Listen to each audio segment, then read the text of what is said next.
sound of my voice. Today in our Moments of Impact devotional segment, I'd like to speak on the topic, the fickleness of people. One of the hardest lessons I've learned as a leader over the years is how fickle people are. To be fickle means to change frequently, especially as regards to one's loyalty. Fickle people will be loyal to you one day and be disloyal to you another day. Fickle people will say, Hosanna today, and crucify him tomorrow. My Lord. I have countless stories, and I'm sure many of you do the same, about the fickleness of people, about who I went all out for, and they still turn around and pervertedly stab me in my back. As a leader, haven't come across any fickle people as yet, brace yourself, because they're coming. I recall a biblical story in 1 Samuel chapter 30, where David and his men had returned to Ziklag from war, only to discover that the Amalekites had invaded their city. They burned the city and took their wives and their children. The Bible says in verse 6, and David was greatly distressed, for the people spake of stoning him, because the souls of all the people were grieved, every man for his sons and his daughters. But David encouraged himself in the Lord his God. This scripture is a sage and sober reminder that leadership is not for the weak or the faint of heart, and about the fickleness of people. What's interesting about this story is the same people who David led in the war were now the ones speaking about stoning him. The same people who swore their loyalty to him now became disloyal. The same people he protected was now on a mission to destroy him. The same people he prayed for now saw him as their prey. The same people he provided for was now trying to take his life. The moral of this story is to put your trust in God and not people. Amen. People are very selfish and egocentric. Yes. As a leader, you must remain cognizant of this fundamental truth. The arms of flesh will fail you. Yes. You dare not trust your own. I leave you with this final thought today. As we gear up for the general elections, don't be duped and disillusioned by people. People are very fickle. The ones who you least expect to turn on you are the ones who will often turn on you. So they will come to your rally. They will wear your party shirt. My God. They will eat your food. Please forgive me. They will drink up all your rum. Take your money. And still vote against you on election day. A word to the wise is sufficient indeed. Selah. Thinking out on these things. Let us pray. Dear Heavenly Father, we thank you for the gift of life. We thank you today, Almighty God, for the opportunity to boldly come before your throne of grace to find help in the time of need. Oh Lord, if there's ever time we need you in our nation, it is now. We need your guidance. We need your wisdom. We need your divine intel. We pray today, Almighty God, for our great nation. And we ask, oh God, that you would breathe afresh on us. The Bahamas needs a fresh touch from you. We need a shaking. We remove today every altar in our country that was erected to take your place. We dismantle and we dethrone by force and by fire. We declare every diabolical plot and plan to interrupt the peace of our nation as we gear up for the general elections. We render them null, void, and powerless by the authority of God. Now, Father, we lift up our political leaders. We pray today for their divine covering. We pray for divine protection over their lives. We pray that your peace and your presence will saturate them. Heavenly Father, undergird our leaders with your divine strength and wisdom as they deal with the fickleness of people. Oh Lord, give them eyes to see and give them ears to hear. May they put their trust in you and you alone. Oh Lord, bless the proceedings of the House today and superintend the affairs. When everything is said and done, we'll be careful to give you all the praise, all the honor, and all the glory. This is our prayer, for it's in Jesus' name we pray. And all of God's people say, Amen. Let us pray the Lord's Prayer. Our Father, who art in heaven, hallowed be thy name. Thy kingdom come, thy will be done on earth as it is in heaven. Give us this day our daily bread, and forgive us our trespasses, as we forgive those who trespass against us. And lead us not into temptation, but deliver us from evil. For thine is the kingdom, the power, and the glory, forever and ever. Amen.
Good morning, honorable members. We have a full gallery this morning, so let me begin by saying who is here with us today. Let me go start with the culture of things. We have the National Junkanoo Committee here, and we have with us their chairman, Warren Pinder, and the co-chair, Kishleen Smith, and I'd ask them to stand as we welcome them to the House of Assembly.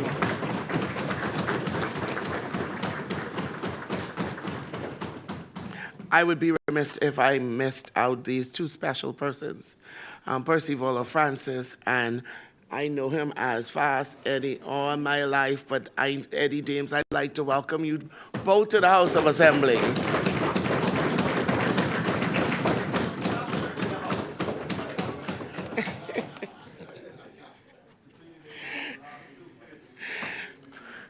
And since we're dealing with creativity, I'd like to ask Kappas Creative Arts and Performing Arts School and Ian Poitier to please stand.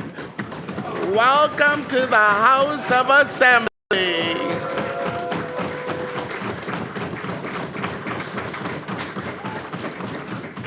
And for those who were able to catch it, they had a wonderful production in the square this Monday, lit the square up.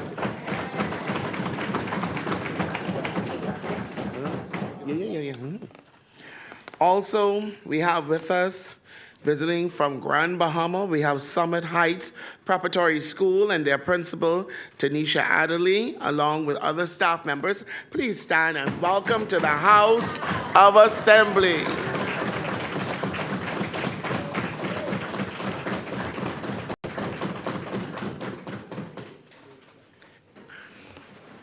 And then we have them boys.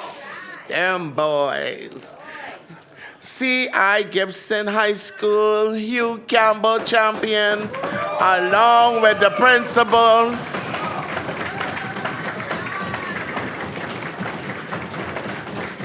Chavez Rutherford and Coach Kevin K.J. Johnson. welcome to the House of Assembly and congratulations on your win. The trophy stays in Nassau. Okay, Freeport?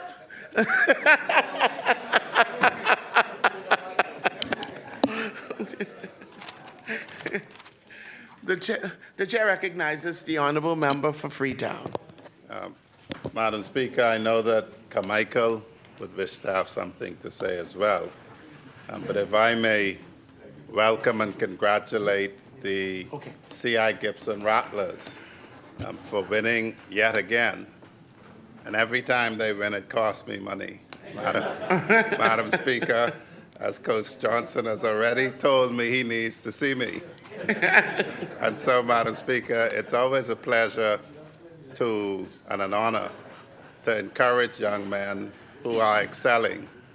And I think we need to heap praise on all our young people, the young men who are excelling, the students from the preparatory school who I'm understanding are doing quite well themselves.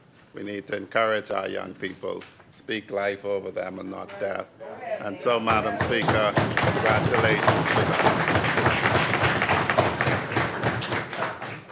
The chair recognizes the honorable member for Carmichael. Madam Speaker, I honestly wasn't going to say anything, but thanks for the opportunity, Madam Speaker. Madam Speaker, I too want to join you and the honorable member for Freetown and all of us here today in welcoming all of our young people to the House of Assembly and certainly their tutors and counselors.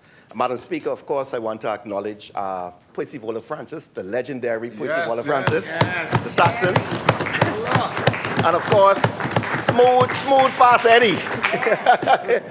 But Madam Speaker, I want to particularly commend Coach Kevin Johnson and the coaches from C.I. Gibson and the team from C.I. Gibson for their fortitude, their courage, and again for winning the Hugh Campbell basketball tournament. Madam Speaker, I go to the tournament every year with a few friends of mine, and I am proud to say that I am a product of the government high school system, C.I. Gibson. And Madam Speaker, I want to just encourage all of our young people in here today to tell them that it doesn't matter where you start, it is how you finish. And if God is for you, who dare be against you? So I want to encourage you, all of us in here today, to tell you that never look back. You may fall, but it doesn't matter how much you fall. Always get up and continue trying. Because it is in trying that you will continue to succeed. May God bless each of you and continue to be the winds beneath your wings. Madam Speaker, I just want to say, particularly to Coach Kevin Johnson, my dear and good friend. Madam Speaker, I want to continue to first to encourage all of these coaches across New Providence and Grand Bahama and our family islands who take that considerable time and effort without pay, and it's a thankless job, Madam Speaker, to help groom our young men and our women. You know, remember Doug Collins and Moan McPhee and, of course, Minister Mario Boleg, all of them. And I want to particularly thank, and of course, Mother Pratt, but Coach Johnson, Madam Speaker, I just wanted to give a brief story. There was a young man some years ago following Hurricane Dorian who remembered he lost everything in the hurricane in Abaco. And I think his parents are also deceased. And he didn't have no one or nowhere to turn. But he recalled from one basketball tournament some years earlier, he remembered this Coach Kevin Johnson. And that young man got on a boat, came to New Providence, and found Coach Kevin Johnson, went to his house. And Coach Johnson took him in. Today, that young man is in university. He's doing extremely well. And these are the kinds, Madam Speaker, of the success stories that we have in here. These are our unsung heroes. And so I want to thank you, Coach Johnson, and all of you for the job that we do in this country. Your efforts are not in vain. Because if we could help somebody as we pass along, then we know that our life is not in vain. God bless you all. Yes. Thank you, honorable member.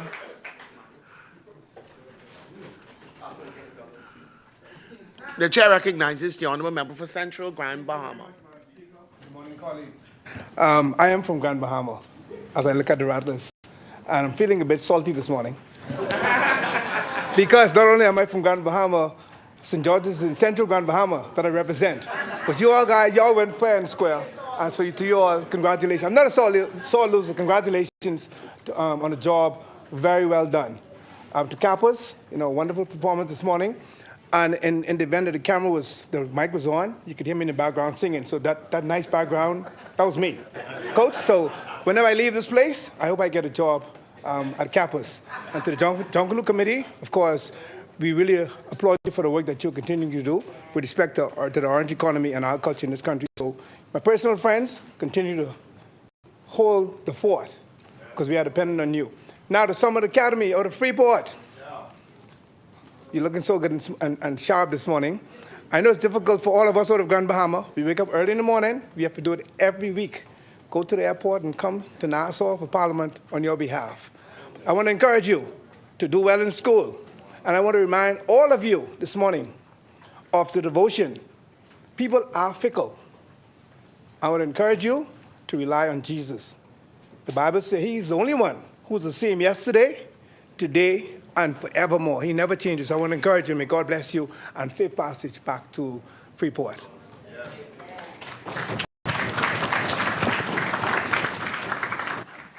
The chair recognizes the honourable member for Marco City. Thank you very much. Speaker, I'd like to first congratulate all of the students from Summit Heights Preparatory School in Grand Bahama. I know that you are represented by all 5 constituencies here today, and I want to congratulate our principal, who has done an incredible job with an outstanding staff. And we're proud of the work that you're doing. Obviously, on your staff, there's somebody who I work very closely with in the vineyard. And so again, I'm glad to see you here today. and so to all of the students, we're proud of you. We stand ready to be of assistance to you in all of your endeavors. When you travel, when you're having events at school, please feel free to call on us. We will be responsive and continue to do well. And then, of course, it's always good to recognize members of the Junkanoo community. My good friend Kishleen O'Brien Smith, Mr. Pinde in his absence, and then, of course, the legends of Junkanoo who are here, Percy Butler Francis, and, of course, Eddie Dames, both of whom I had an opportunity to work with while I was Minister with Responsibility for Culture. And I'm especially happy today to be joining all of my colleagues in supporting the bill that will come before us to give greater structure to Junkanoo. Of course, we'll have more to say on what our vision is for that in the future, but certainly as a first step, we will be on the record supporting the work that you're doing. And of course, Mr. Ian Poitier, as I said previously before, we're proud of the work that you're doing and all of the persons who are part of Kappas. I'm one of you, and I'm happy that you're here today, and that we're going to take yet another step in developing the culture. And to the Rattlers, I attended that game. I supported all of the young people, but I supported some more than others. And we're proud of you. We are proud of the work that you continue to do, and we're proud of your coach. I believe he's now tied or has broken the record 7 times now, the most winningest coach. Kevin, you're now #1, or you're tied with Norris Bain, #1 by yourself. Oh my gosh.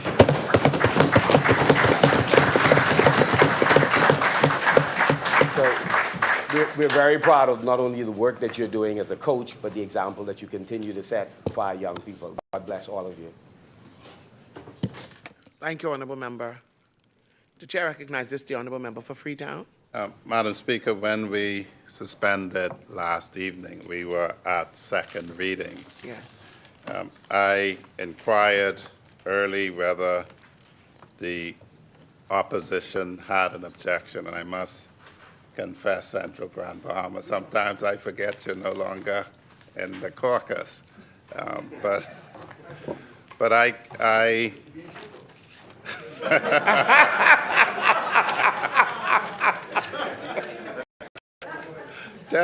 Just old and forgetful, Madam Speaker. My birthday just passed, but Madam Speaker, I had inquired whether there was objection to reverting in the order of business to laying of documents. At that point, East Grand Bahama didn't offer objections, but since then, we had a conversation about something else, and I just want to confirm that their position has not changed, that we can revert in the order of business to laying of documents. And simply because if we don't do it today, when we adjourn, we'll adjourn to tomorrow, and we'll come with 9 people just to lay these documents and table the bills. Thank you, Honorable Member. Senate. Pleasure to be in your company again today, Madam Speaker. I'm not sure exactly what they want to revert for, but ultimately, since they hold the majority, and we may have a different opinion on the interpretation of the rules, there's no point in fighting against the majority over this issue. But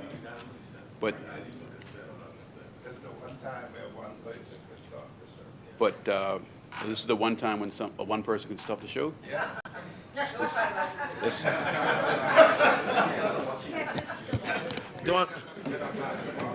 Don't allow that person to be you today. So, Madam Speaker, the opposition believes in their view that debating both the Kappas bill and the Junkanoo bill today would not be a suitable honoring of each of these extremely relevant areas for the orange economy. So before we consent, Madam Speaker, to reverting in the agenda, we would like to know if the government is also agreeing that Kappas should have its own day of debate and the Junkanoo bill should have its own day of debate. Honorable Member, I think what the motion that's on the floor is if that you would consent as leader of opposition business to us reverting back down the order of business to laying of documents by ministers. That's what we'll be asking.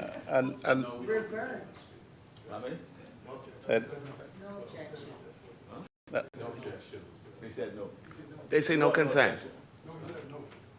All right. So I'm fine. We'll come back tomorrow.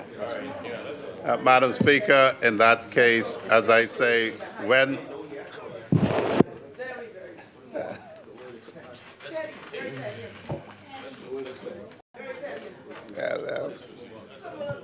Madam Speaker, the chair recognizes the honourable member from Marshall City. Madam Speaker, we want to be absolutely clear. We had an opportunity to speak with the leader of government business, and of course with the Prime Minister. The point we made is this: Kappas is such an important, Madam Speaker, Kappas is such an important matter. We felt we ought to debate Kappas as a standalone, which we intend to support, which we intend to fully support.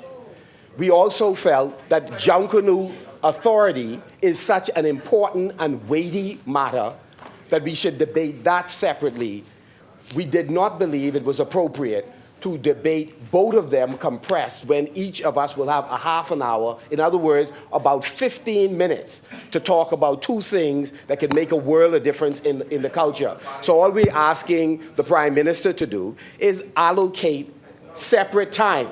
You can do one in the morning, you could do another in the afternoon, and we would have been successful in covering both of them, or we could do one today and do the other tomorrow. That's the only point. That's the only point that we're making. Yeah, we understand. The chair recognizes the honourable member for Cat Island, Rumkey, and San Salvador. On a simple matter of laying a bill. First of all, Madam Speaker, the leader of the opposition did speak to me about whether we could debate each bill separately. I told him the decision has been made that they all relate to culture, they relate to the orange economy, and we intend to do it all as one. that is a decision that was made by our caucus.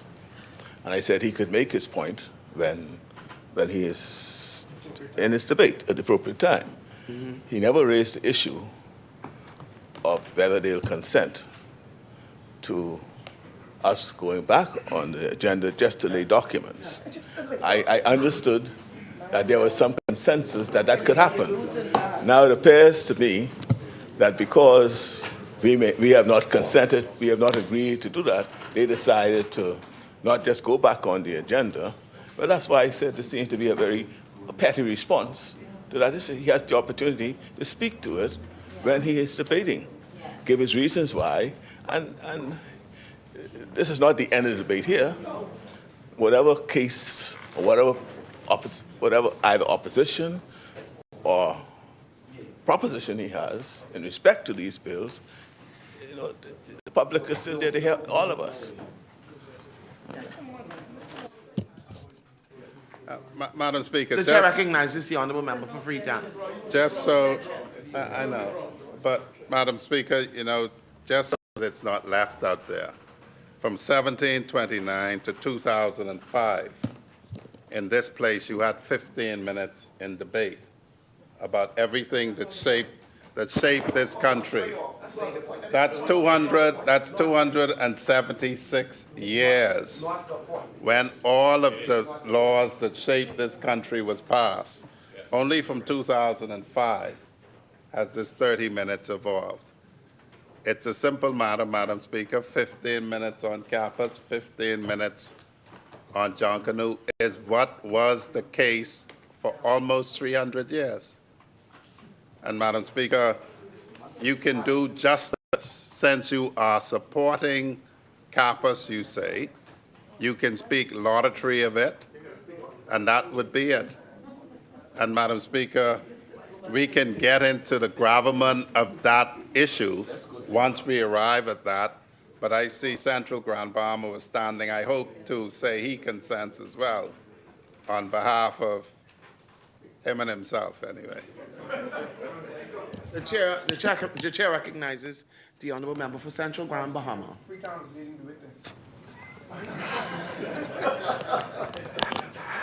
I just want to go on record saying that even though I may be outnumbered for now, I'm going to go back on the agenda. Thank you, honourable member. The chair recognizes the honourable member for St. Anne's. Thank you, Madam Speaker.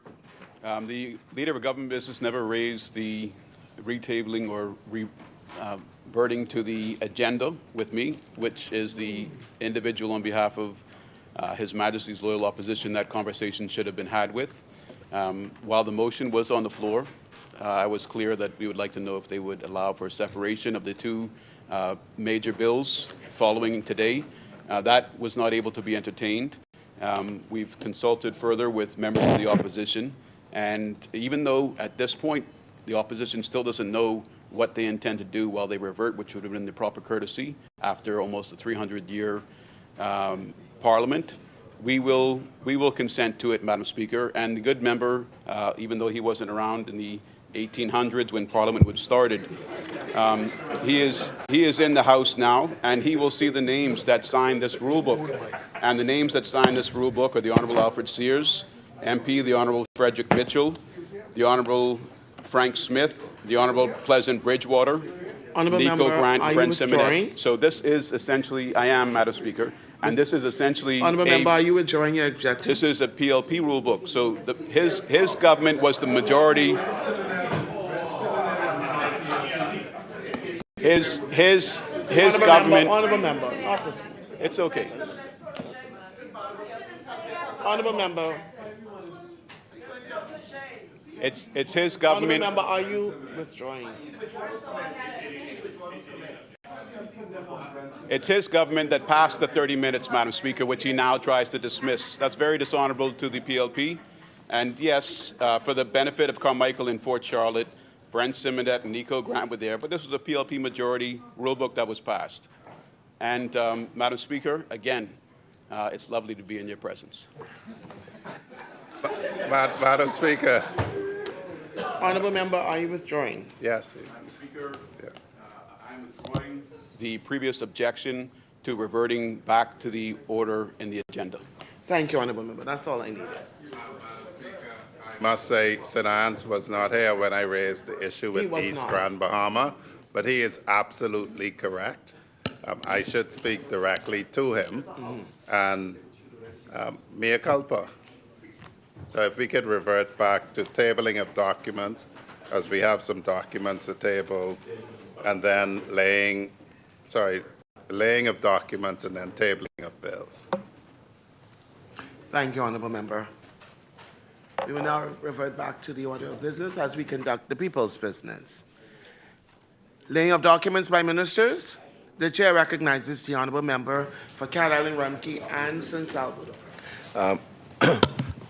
Madam Speaker, beg leave to lay on the table of the House a copy of the Public Management Bahamas Registered Stock 2029, 2031, 2034, 2036, 2049, and 2054 Directions 2026.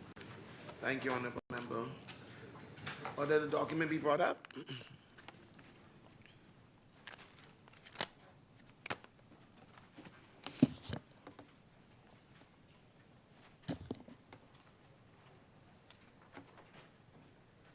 Order the document do lie on the table. Further laying of documents.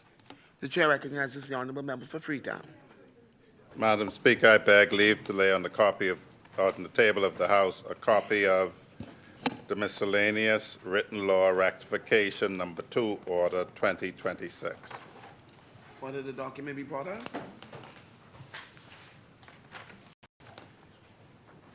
Order the document to lie on the table. Further laying of documents. The chair recognizes the Honorable Member for Carmichael. Madam Speaker, I beg leave to lay on the table a copy of the following: the audited financial statements for the Bahamas Mortgage Corporation for the years 2014, 2015, 2016, and 2017. Thank you, Honorable Member. Order the document be brought up.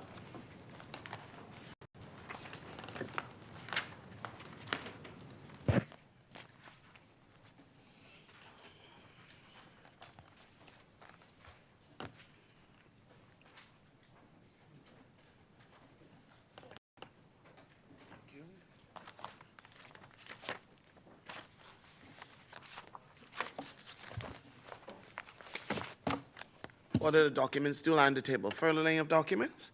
No further laying of documents. Thank you, Honorable Member.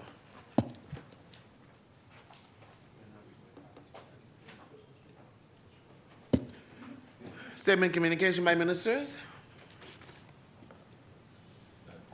No, sorry, no statement of communication, Madam Speaker.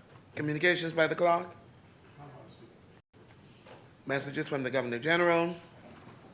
Messages from the Senate? Motion for leave of absence, leave to resign, seat and new writs, petitions of presentation of petitions, presentation of reports of committees, adoption of reports of committees, first reading of bills. The chair recognizes the Honorable Member for Engliston. Thank you, Madam Speaker. Madam Speaker, it is my honor that I beg leave to introduce and have read for the first time a copy of the following: the Education Bill 2026. Thank you, Honorable Member. Is there a seconder? Thank you, Honorable Member. So order that the document be brought up.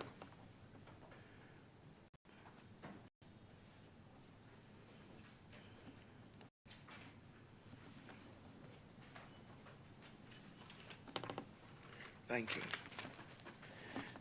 It has been moved and seconded that the following bill be read for the first time. A bill for an act to modernize, amend, and consolidate the law relating to the education system in the Bahamas. As many are in favor, will remain seated. Those opposed will stand. The motion is carried. Ordered that the bill be read for the first time and tabled.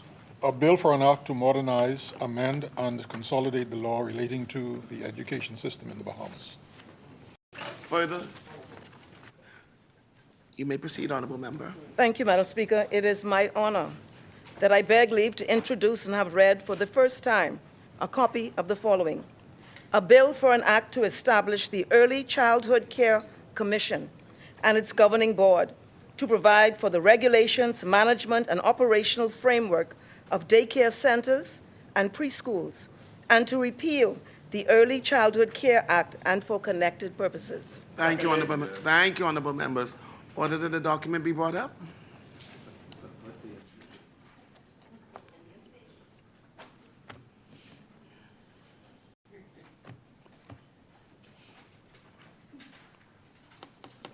Thank you. It's been moved and seconded that the following bill be read for the first time. A bill for an act to establish the Early Childhood Care Commission and its governing board to provide for the regulation, management, and operational framework of daycare centers and preschools, and to repeal the Early Childhood Care Act and for connected purposes. As many are in favor, will remain seated. Those opposed will stand. The motion is carried. Ordered that the bill be read for the first time and tabled. A bill for an act to establish the Early Childhood Care Commission and its governing board to provide for the regulation, management, and operational framework for daycare centers and preschools, and to repeal the Early Childhood Care Act and for connected purposes. Thank you. For the first reading? Madam Speaker, I beg leave to introduce and have read for the first time a bill for an act to amend the Automatic Exchange of Financial Account Information Act. Thank you, honorable member. Is there a seconder? Thank you, honorable members. Order the document be brought up. Thank you. It has been moved and seconded that the following bill be read for the first time. A bill for an act to amend the Automatic Exchange of Financial Account Information Act. As many are in favor will remain seated. Those opposed will stand. The motion is carried.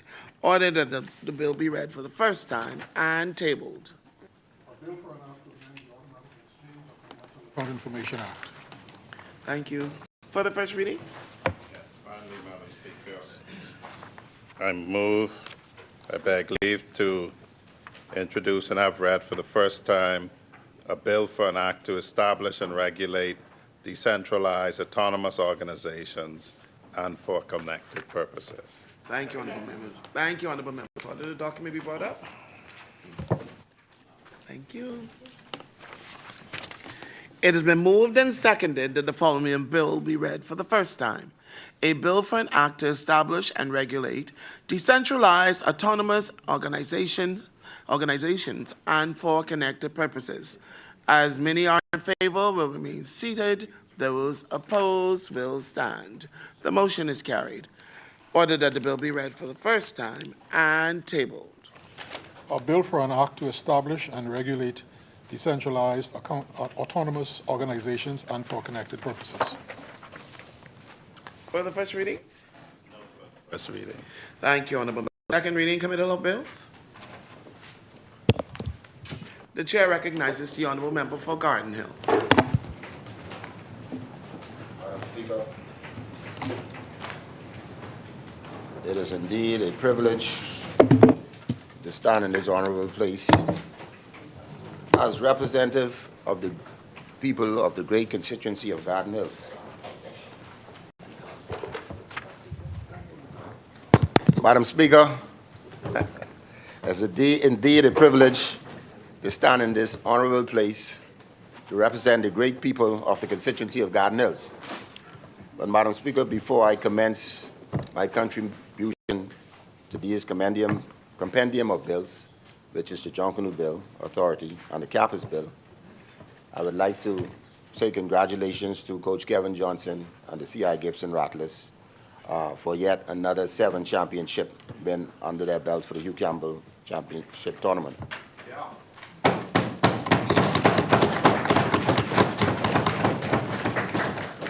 I would also like to welcome the Summit Height Preparatory School here from Grand Bahama to our chambers and wish them well in the remainder of their school years. I'd also like to represent and welcome the Capus group that is here under the leadership of Ian Poitier. And also would like to definitely welcome my team from the National Junkanoo Committee, headed by Deputy Chair Kishlane Smith, and of course, the King himself, Percy Villa Francis, and Mr. Faz Eddie Dames. Madam Speaker, Parliament colleagues, and Bahamians across this great nation, it is indeed a new day, one that we have not seen before. Yes, that's right. And after the day, we will never see it again. That's for sure. Today, this honorable House considers two bills that speaks to the same national mission, expanding opportunity for the creative spirit of Bahamian people. We are a nation whose identity have always been shaped by culture and creativity. Long before the language of creative industries entered global economic discussions, Bahamians were already living it. We turned cardboard and crepe paper into art.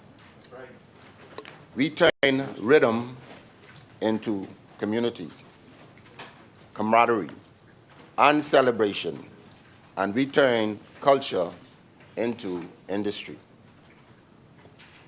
Today, the world calls this the orange economy, an economy powered not only by natural resources or financial capital, but by creativity, cultural ideas, and expression. In the Bahamas, creativity has always been one of our most abundant resources. But when it comes to generating sustainable growth, creativity alone is not enough. For creativity to generate real opportunity, it must be supported by institutions, protected by policy, and strengthened by education and skills development. That is what these two bills represent. The National Junkanoo Authority Bill recognizes and strengthens the single most powerful cultural expression of our nation, Junkanoo, ensuring that it is preserved, organized, and positioned to thrive in a modern cultural economy. And the Creative and Performing Arts School of the Bahamas Bill establishes a national institution dedicated to developing the talent, discipline, and professional skills that will allow Bahamian creatives to compete and succeed in the global creative marketplace. Together, these measures represent real progress. Madam Speaker, they represent a recognition that within our culture lies abundant opportunity.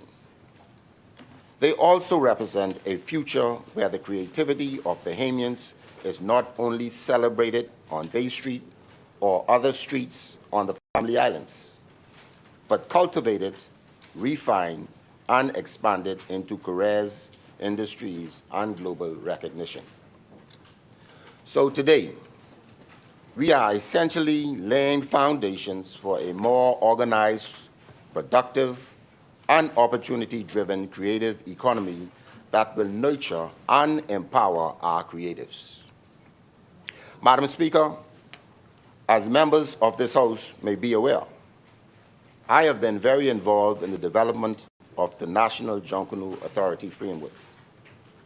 It has been a long and comprehensive process that has generated considerable debate outside these sacred chambers. From the moment the process began to transition toward the establishment of the National Junkanoo Authority, it became evident that this would not be an easy conversation. At times, the debate lost its balance and its civility, and there were repeated efforts to draw this matter into political confrontation, rather than principled discussion by those who did nothing to address the most pressing issues when they had responsibility for culture. There were moments when the easiest part would have been to respond in kind, to answer every accusation, to rebut every claim, and to personalize what should never have been personal. But, Madam Speaker, leadership does not require constant response. It requires discipline. Madam Speaker, Sir Lyndon Pinling must remind this nation that leadership demands toughness, humanity, and resilience in equal measure. That leaders must often endure intense pressure and even personal pain while maintaining the confidence of the people they serve. Madam Speaker, that understanding guided this process. This bill was not written in haste, nor in anger, nor in response to personalities. It was developed deliberately, thoughtfully, and with a clear focus on the long-term good of our national culture rather than the noise of any given moment. I have heard the concerns. I've listened to the fears. I've had many people say to me, why do you persist in moving this forward? Madam Speaker, I persist because change has never come to the Bahamas without discomfort. There was a time in our history when majority rule was resistant. There were voices that said, this is too much. This is too fast. This will disrupt what we know. Yet today, we do not question whether the change was necessary. We recognize it as a defining moment that strengthened our democracy and reshape our nation for the better. Change is rarely embraced in moment precisely because it forces us to imagine something different from the norm. So, we persist because this administration truly believes in what Junkanoo is to our people.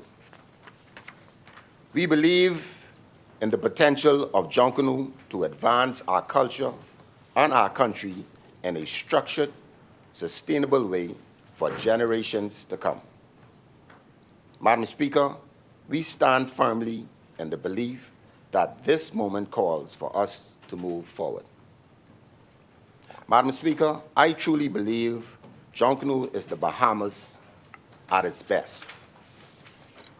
I have heard it described as the purest expression of the spirit of the Bahamian people, and I couldn't agree more. When we speak about the roots of Junkanoo, we hear the stories of John Canoe. But at this core, Junkanoo was a form of resistance. It was a celebration of life, freedom, and fellowship. Junkanoo represents a people who found expression even when opportunity was denied, even when resources were scarce. A people who found identity even when recognition was withheld. Junkanoo is a mirror. It reflects who we are as Bahamians. And if you want to understand the Bahamian spirit, watch a Junkanoo costume being made. Long before the whistle blow on the drums beat on Bay Street, there are no feathers or sequins. There's only cardboard, trade paper, paste, and late nights in the shop. What the world sees as grand begins as something simple. That is who we are. We are resourceful. We take what we have and turn it into something extraordinary. Beneath that beauty is structure. Jonkunu costumes are engineered, reinforced, built to withstand strong winds. Builders anticipate pressure, and they prepare for resistance. That, too, is who we are. We are resilient. We endure storms, hurricanes, hardships, and generational challenges.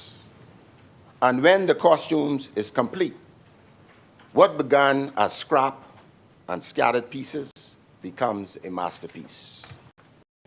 Then the drums begin, the cowbells clashes, and the dancing erupts. And the final truth emerges. We are fun and loving people. Even after hardship, we as Bahamians celebrate. Even after storms, we dance. Jonkunu represents everything about who we are: resourceful, resilient, beautiful, and joyful. That is the Bahamian experience, and that is why so many Bahamians from all walks of life come together for the sake of Jonkunu. Madam Speaker, you have lawyers, doctors, nurses, teachers, plumbers, gardeners, PLPs, FNMs, COI, I didn't forget you, all with the same goal. Titles and positions are stripped away, and the only thing that matters is getting to Bay or on the Pine Yard or any other streets of the family island where Jonkunu takes place. That's the embodiment of one people united in love and service. Madam Speaker, each island, each settlement, each group adds its own voice, style, interpretation, and the diversity becomes the parade's strength. Madam Speaker, Jonkunu belongs to the people of the Bahamas. Madam Speaker, I want to say that again. Jonkunu belongs to the people of the Bahamas. It does not belong to any one government, any one organization, or any one generation. And because it belongs to the people, it also demands stewardship and a care that moves beyond nostalgic into responsibility and beyond tradition into protection. Madam Speaker, for decades, the organization and management of Jonkunu relied heavily on goodwill, volunteerism, and seasonal agreements. Many Bahamians give off their time, their money, their creativity, and their personal comfort to ensure that this tradition endures. But goodwill has limits. As Jonkunu grew in scales and complexity, the demands placed on volunteers increased, often without corresponding systems, authority, or protection. Today, Jonkunu interacts with public finance, tourism development, broadcasting rights, intellectual property, youth engagement, education, and international cultural representation. It involves thousands of participants, attracts significant public investment, and carries the reputation of the Bahamas far beyond our shores. And yet, despite this evolution, the systems supporting Jonkunu remain largely temporary and seasonal, rebuilt each year, dismantled each year, and streamed each year. That is not sustainable. Madam Speaker, this bill responds directly to that reality. It established a permanent statutory authority to govern, regulate, manage, promote, and develop Jonkunu as both a national cultural heritage and a viable cultural industry. Goodwill alone is no longer enough. Structure is now required not to control culture, but to protect it. Madam Speaker, the love of Junkanoo has never been confined to one side of this honorable House. Over the years, individuals deeply rooted in the creative arts, actors, poets, musicians, rushers, have held responsibility for culture and spoken eloquently about the importance of this tradition. And yet, Madam Speaker, despite the shared appreciation, the structural challenges facing Junkanoo persisted. This bill, therefore, does not arise from the lack of concern. It arises from the recognition that concern must be matched by action and responsibility. Madam Speaker, the authority is chosen precisely because it balances independence with accountability. It allows government to step back from daily operations while ensuring that public funds are managed transparently. Decisions are consistent, and long-term planning replaces annual crisis management.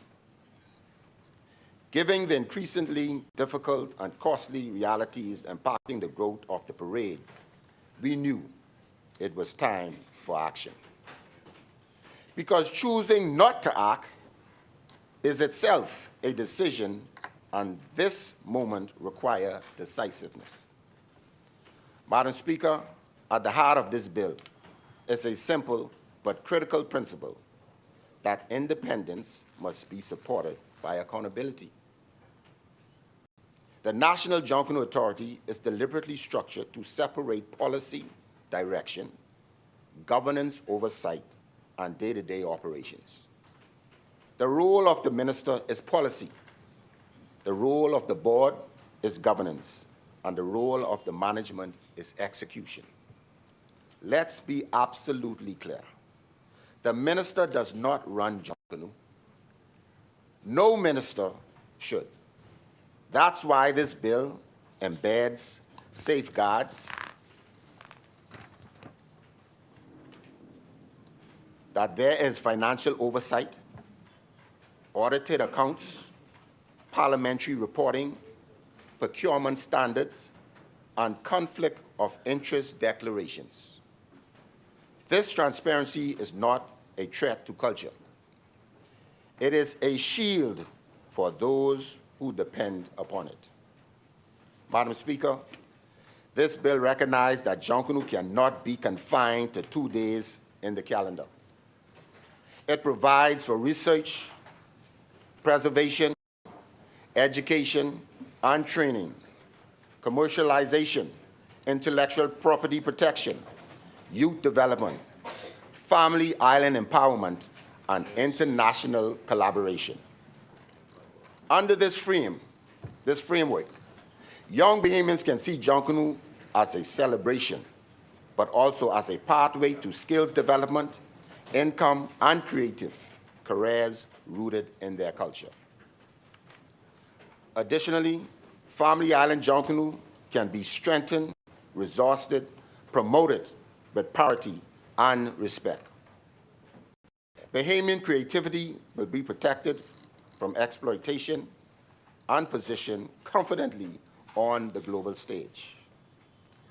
This is how our culture survives and thrives in the modern world. Madam Speaker, in the context of this discussion of creative expression, we must also consider the systems that develop creativity. Talent alone cannot sustain a creative economy. That is why conversation before this House does not end with governance of Junkanoo. It continues with the development of the next generation of Bahamian creatives. The Creative and Performing Arts School of the Bahamas represents an important step in the evolution of our national creative infrastructure. For generations, Bahamian artists, performers, musicians, designers, and producers have developed their skills through passion, mentorship, and informal learning. That tradition has produced remarkable talent. As the global creative economy continues to expand, talent must also be supported by structured education, professional training, and institutional support. The Creative and Performing Arts School of the Bahamas is designed to provide exactly that. This bill established a national institution dedicated to the tertiary level education and technical training in the creative, performing, and production arts, while also preserving and promoting the cultural identity of our nation. The governance of structure of campus has been carefully designed to ensure both independence and accountability. The institution will be overseen by a board of governance responsible for strategic direction, financial oversight, and institutional policy, while a president appointed on the recommendation of that board will manage the day-to-day administration and academic leadership of the school. Importantly, the legislation provides safeguards to ensure that academic decisions, including admissions, curriculum development, and artistic programs, remain insulated from political influence, allowing the institution to operate with professional integrity expected of a national center of excellence. The bill also establishes a clear financial and operational framework for the institution's sustainability. Campus will be supported through parliamentary operations, tuition and service fees, philanthropic contributions, and income generated through productions, intellectual property, and other creative ventures associated with the activities. These provisions recognize a central reality of creative economy, that artistic production is an economic asset capable of generating value, employment, and international recognition for Bahamian creativity. Through this institution, young Bahamians will be able to pursue structured programs that develop their artistic ability, strengthen their technical skills, and prepare them for careers within creative industries. Campus will foster innovation, research, collaboration, and commercialization within the creative economy, allowing Bahamian cultural works to reach wider audience both nationally and internationally. It will support partnerships with institutions and organizations around the world. It will create pathways for students and graduates to translate artistic talent into viable careers. And it will ensure that the next generation of Bahamian creators has access to the tools, training, and opportunities necessary to succeed. Madam Speaker, just as our country has invested in institutions that develop technical skills, professional expertise, and academic excellence, so too must we invest in institutions that develop creative excellence. Because creativity is not a luxury, it is a national asset. And when properly supported, it becomes a powerful driver of economic growth, cultural diplomacy, and national pride. Madam Speaker, the bills before this House reflects a simple but powerful idea that culture of the Bahamas is not only something we inherit, it is something we must manage, cultivate, and invest in. Through the National Junkanoo Authority, we will strengthen and organize cultural expression that has come to symbolize the spirit of the Bahamian people. Through the Creative and Performing Arts School of the Bahamas, we will invest in the training, development, and professional growth of the creative talent that will shape the future of our cultural industries. One prospects heritage and the other builds capacity. One protects heritage and the other builds capacity. Together, we expand opportunity for our people. They strengthen the foundation of our orange economy, and they ensure that the creativity of Bahamians, which has always been one of our greatest national strengths, is celebrated, cultivated, and positioned to thrive in the years ahead. Madam Speaker, long after this debate concludes, Junkanooers will still rush down Bay Street and Freeport and the Pine Yard and on Erie Street in the Family Island. Young Bahamians will still feel the pull to get involved, to express themselves and participate in our culture. The responsibility before us today is to ensure that when the creativity emerges, it finds pathways to opportunity as well as a nation prepared to allow our creatives to flourish. That is what we are accomplishing here today. Madam Speaker, I commend these bills to this honorable House. God knows rest.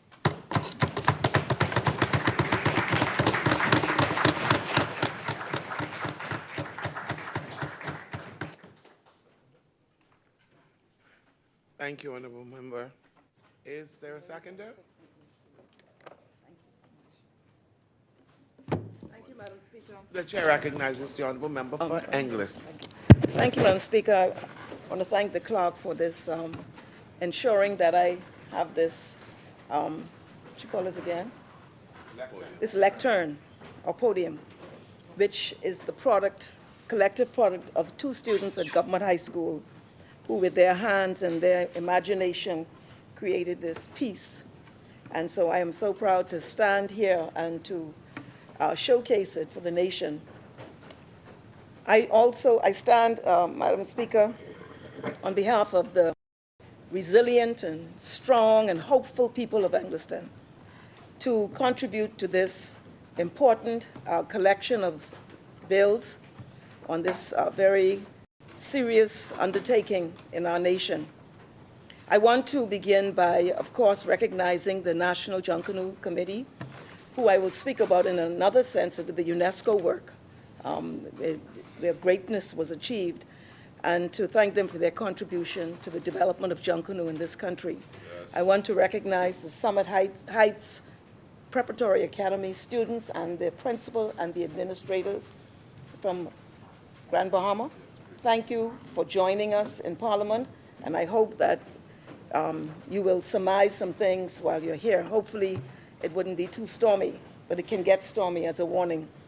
I also, of course, want to recognize the members of CAPAS, and I wanted to speak about one in particular in the context of education, and his name is Chauncey Wright, a former student of R.M. Bailey.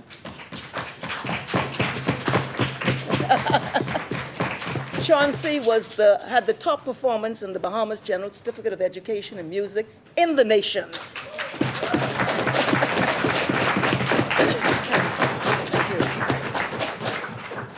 And of course, C.I. Gibson, these young men and the principal and the coach who are here. This is almost an institution now in our country. And I was remarking to the coach, these students, he's training them younger. They're in grade 10 and 11 and a few in grade 12. So he's building capacity. And I want to congratulate you. The member for Carmichael spoke about Coach Johnson, the way in which you have supported so many young people, including the young man from Abaco post-Dorian. And so we thank you for the work you do in youth development and in setting a standard of excellence in basketball in this country. Madam Speaker, I would just want to speak about one more person. His name is Mark Roberts. Mark Roberts is an Abaconian, was an Abaconian from Hopetown. Mark left us a few days ago. And Mark's father and my father went to school together in Hopetown. And some may say, how did A.D. Hanna get into Hopetown? His father, my father's father, my grandfather, Joseph Hanna, was a lighthouse keeper. And he moved through the country, in various lighthouses, Bird Rock, Hopetown, all over. And he spent a few years in Hopetown, and Mark's father and my father went to school together. Mark is an Abaconian who supported the Progressive Liberal Party from day one.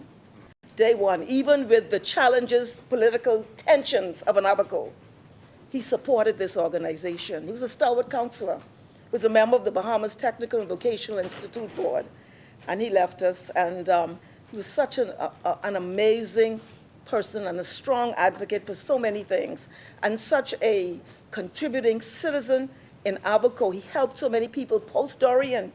The stories I have heard about Mark post-Dorian, where he went because he was a brilliant electrician and helped people. He was just a giving human being.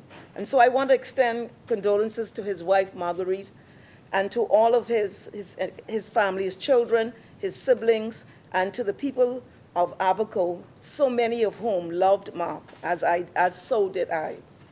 Madam Speaker, today the weight of history feels just a bit lighter. Today, the continuing responsibility we shoulder in this House to legislate for a better Bahamas, to legislate for a brighter future for all Bahamians. Yes. Today, we rise to discharge that duty in this House. And so, Madam Speaker, it is with a great sense of honor that I rise to second the motions to approve the Creative and Performing Arts School Bill 2026 and the National Junkanoo Authority of the Bahamas Bill 2025. Both bills sit at the intersection of culture, education, and the economy. Yes.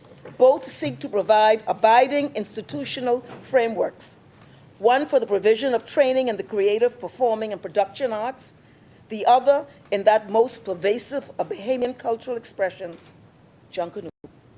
Most importantly, however, both bills seek to make tangible the kind of life-changing cultural, economic, and skills development opportunities which I believe we were all sent to this honorable House to deliver.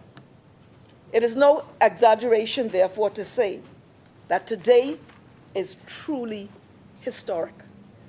Campus will be the training hub for our new creative economy, and the Junkanoo Authority will be a formal statutory authority charged with taking a structured, permanent approach to develop Junkanoo as part of our national cultural heritage and as a thriving cultural industry.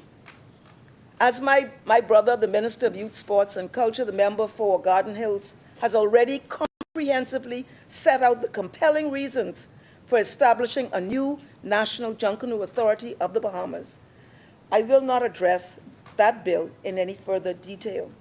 I will add this, however, that on the 5th of December 2023, I had the esteemed honor to lead a delegation on behalf of the Bahamian people in Kasane in the Republic of Botswana, when the Intergovernmental Committee for the Safeguarding of the Intangible Cultural Heritage acceded to the Bahamas' submission that Junkanoo should be inscribed on the representative list of the intangible cultural heritage.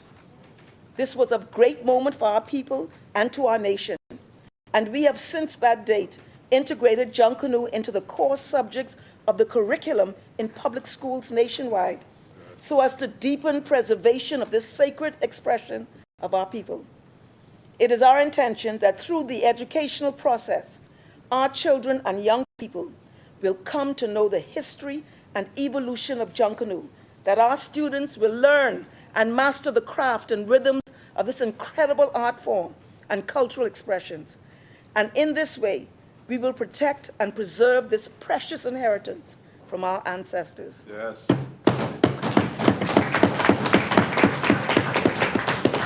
And in that regard, I wish to recognize the contribution of the National Junkanoo Commission, or Committee, Committee or Commission?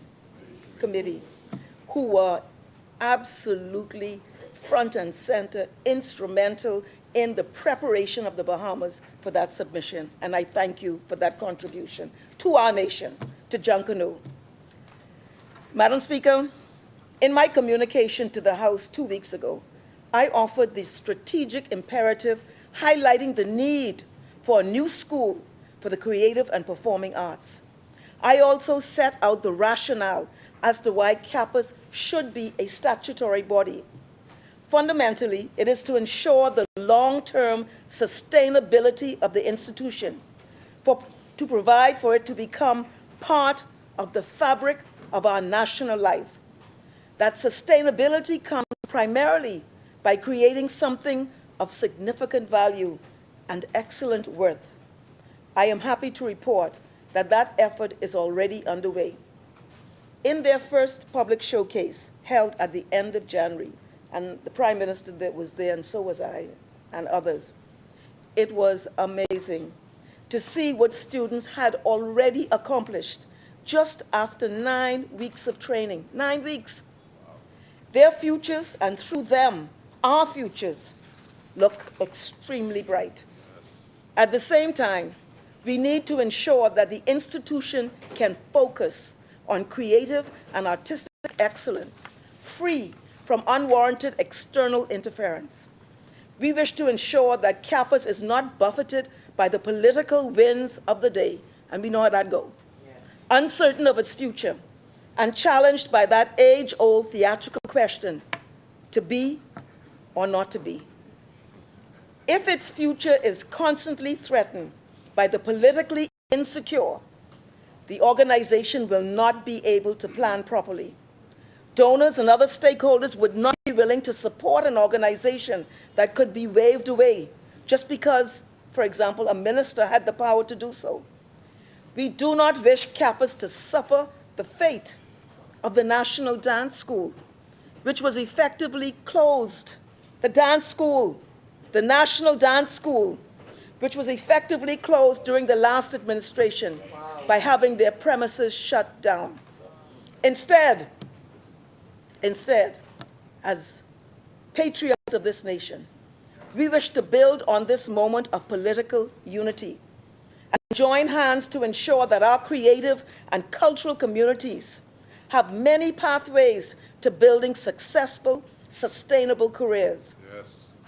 Madam Speaker, this bill is about permanence, professionalism, and prosperity.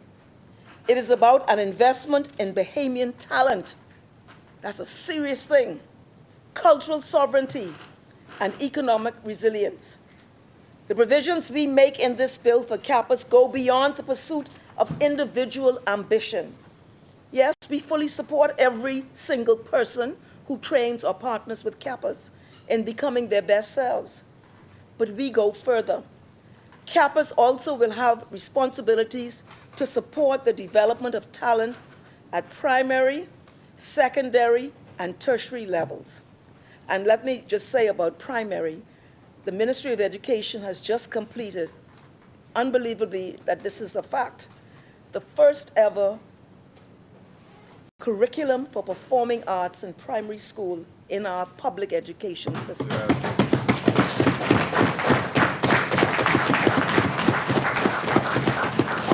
Madam Speaker, I can go off script for a minute.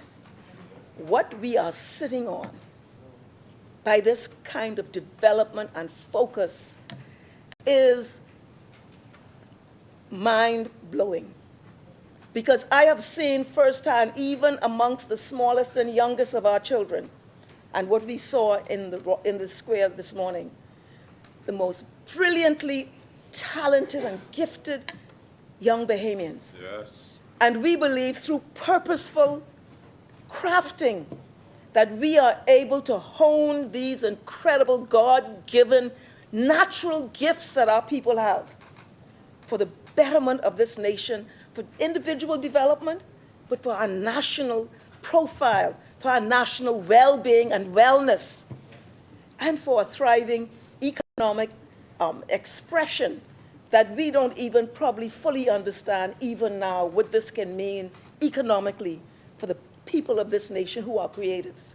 Yes. So campus also will have responsibilities to, I said that after training is completed, campus will also support the development of career pathways for its students and alumni. That's very important. After training is completed, campus will support the development of career pathways for its students and alumni. It's not a full stop. But we also charge campus with significant responsibilities to support the development of creative and cultural pursuits in national life. Campus will therefore support the development of policies and plans for the wider creative economy and seek to expand wider community access. Very important. Engagement and participation in the creative, performing, and production arts. We want our creatives to use their talents, not just for themselves, but also for positive national development. We embrace this fully. The bill further provides for partnerships, cultural works, and events that go beyond our borders. Export.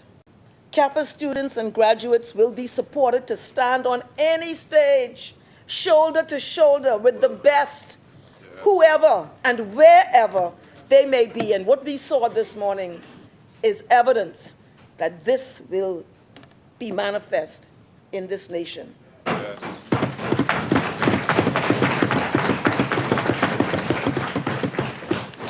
Madam Speaker, I previously described the birth of campus as a paradigm shift. While on the surface we engage with broad ideas of culture and creative, underneath, in the guts and souls of our people, I believe that campus will play a significant role in helping to improve social cohesion. I spoke about wellness and well-being.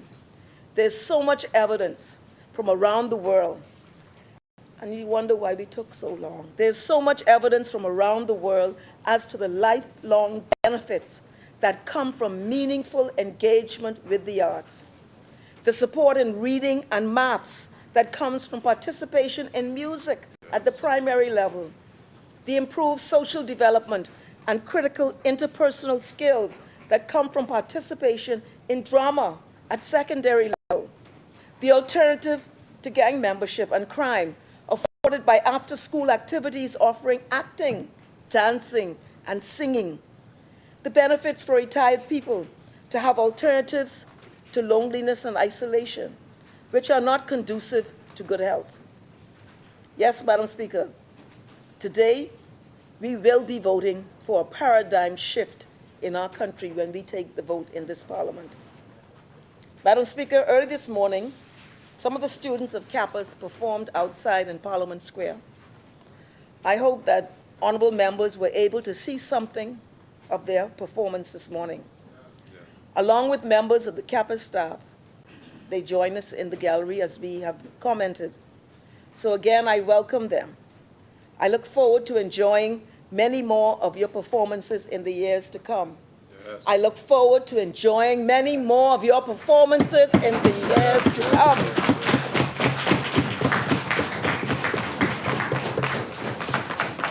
It is fortunate that many of the campus students are unable to join us this morning because they have to work to make a living, and they attend campus on a part-time basis. We look forward to the day that the school's finances become such that all campus students will be able, who wish to, are able to attend full-time, and that their living costs can be covered by scholarships and donations. Yes. So corporate Bahamas, I hope you're listening. I invite you to seize this opportunity to sponsor one of these students for a relatively modest cost. Your support can not only offer a life-changing opportunity to an individual, but you can help to bring about that paradigm shift nationally that I spoke about. Along with the new Junkanoo Authority, even as the world around us seems to become more unpredictable, no comment, in promoting our Bahamian culture, identity, and creative enterprises, in doing that, we can secure better futures for ourselves. And as I did 2 weeks ago, I want again to commend Ian Poitier for his drive, his resolve, and his huge human contribution to the development of this school.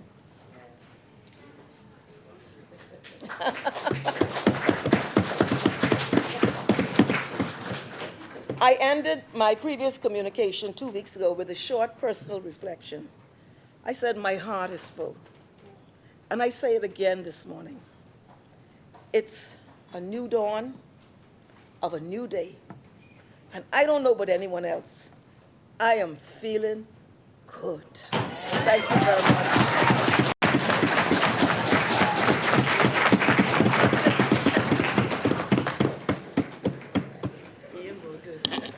Thank you, Honorable Member.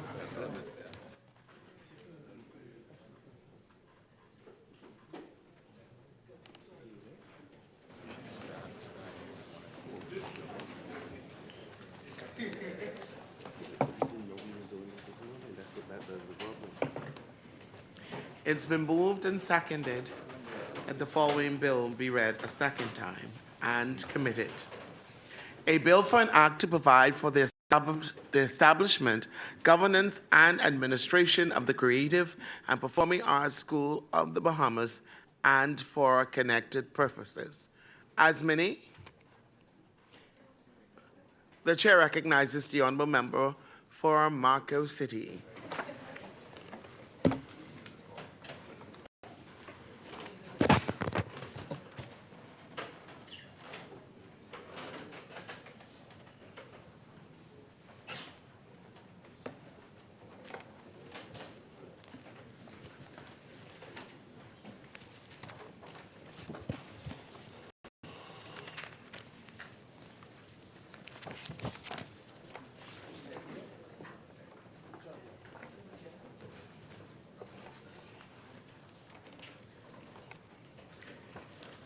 Thank you very much, Madam Speaker.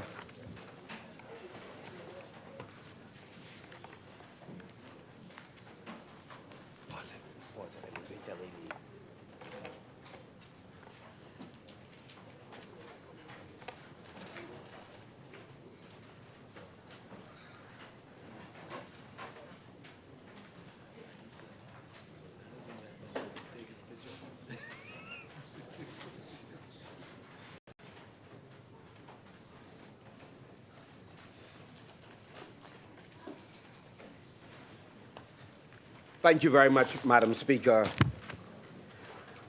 I rise to join my colleagues in this important debate and to signal our intention to fully support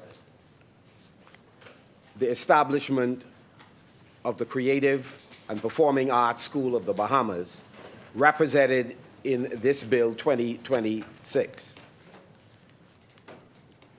Madam Speaker, while there are concerns which we will raise during the course of this debate relative to aspects of the Junkanoo Authority, it is our intention to vote for and support the National Junkanoo Authority of the Bahamas.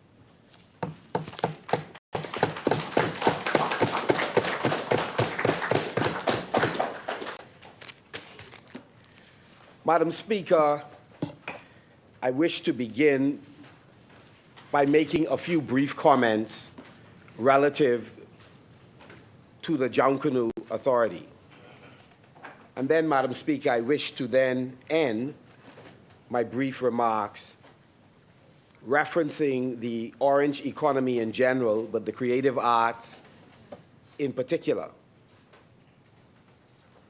I had the honor in 2017 to be appointed as the Minister with responsibility for culture. Madam Speaker, it was a singular honor as a creative to be engaged in policy making to transform and improve a sector that was near and dear to my heart.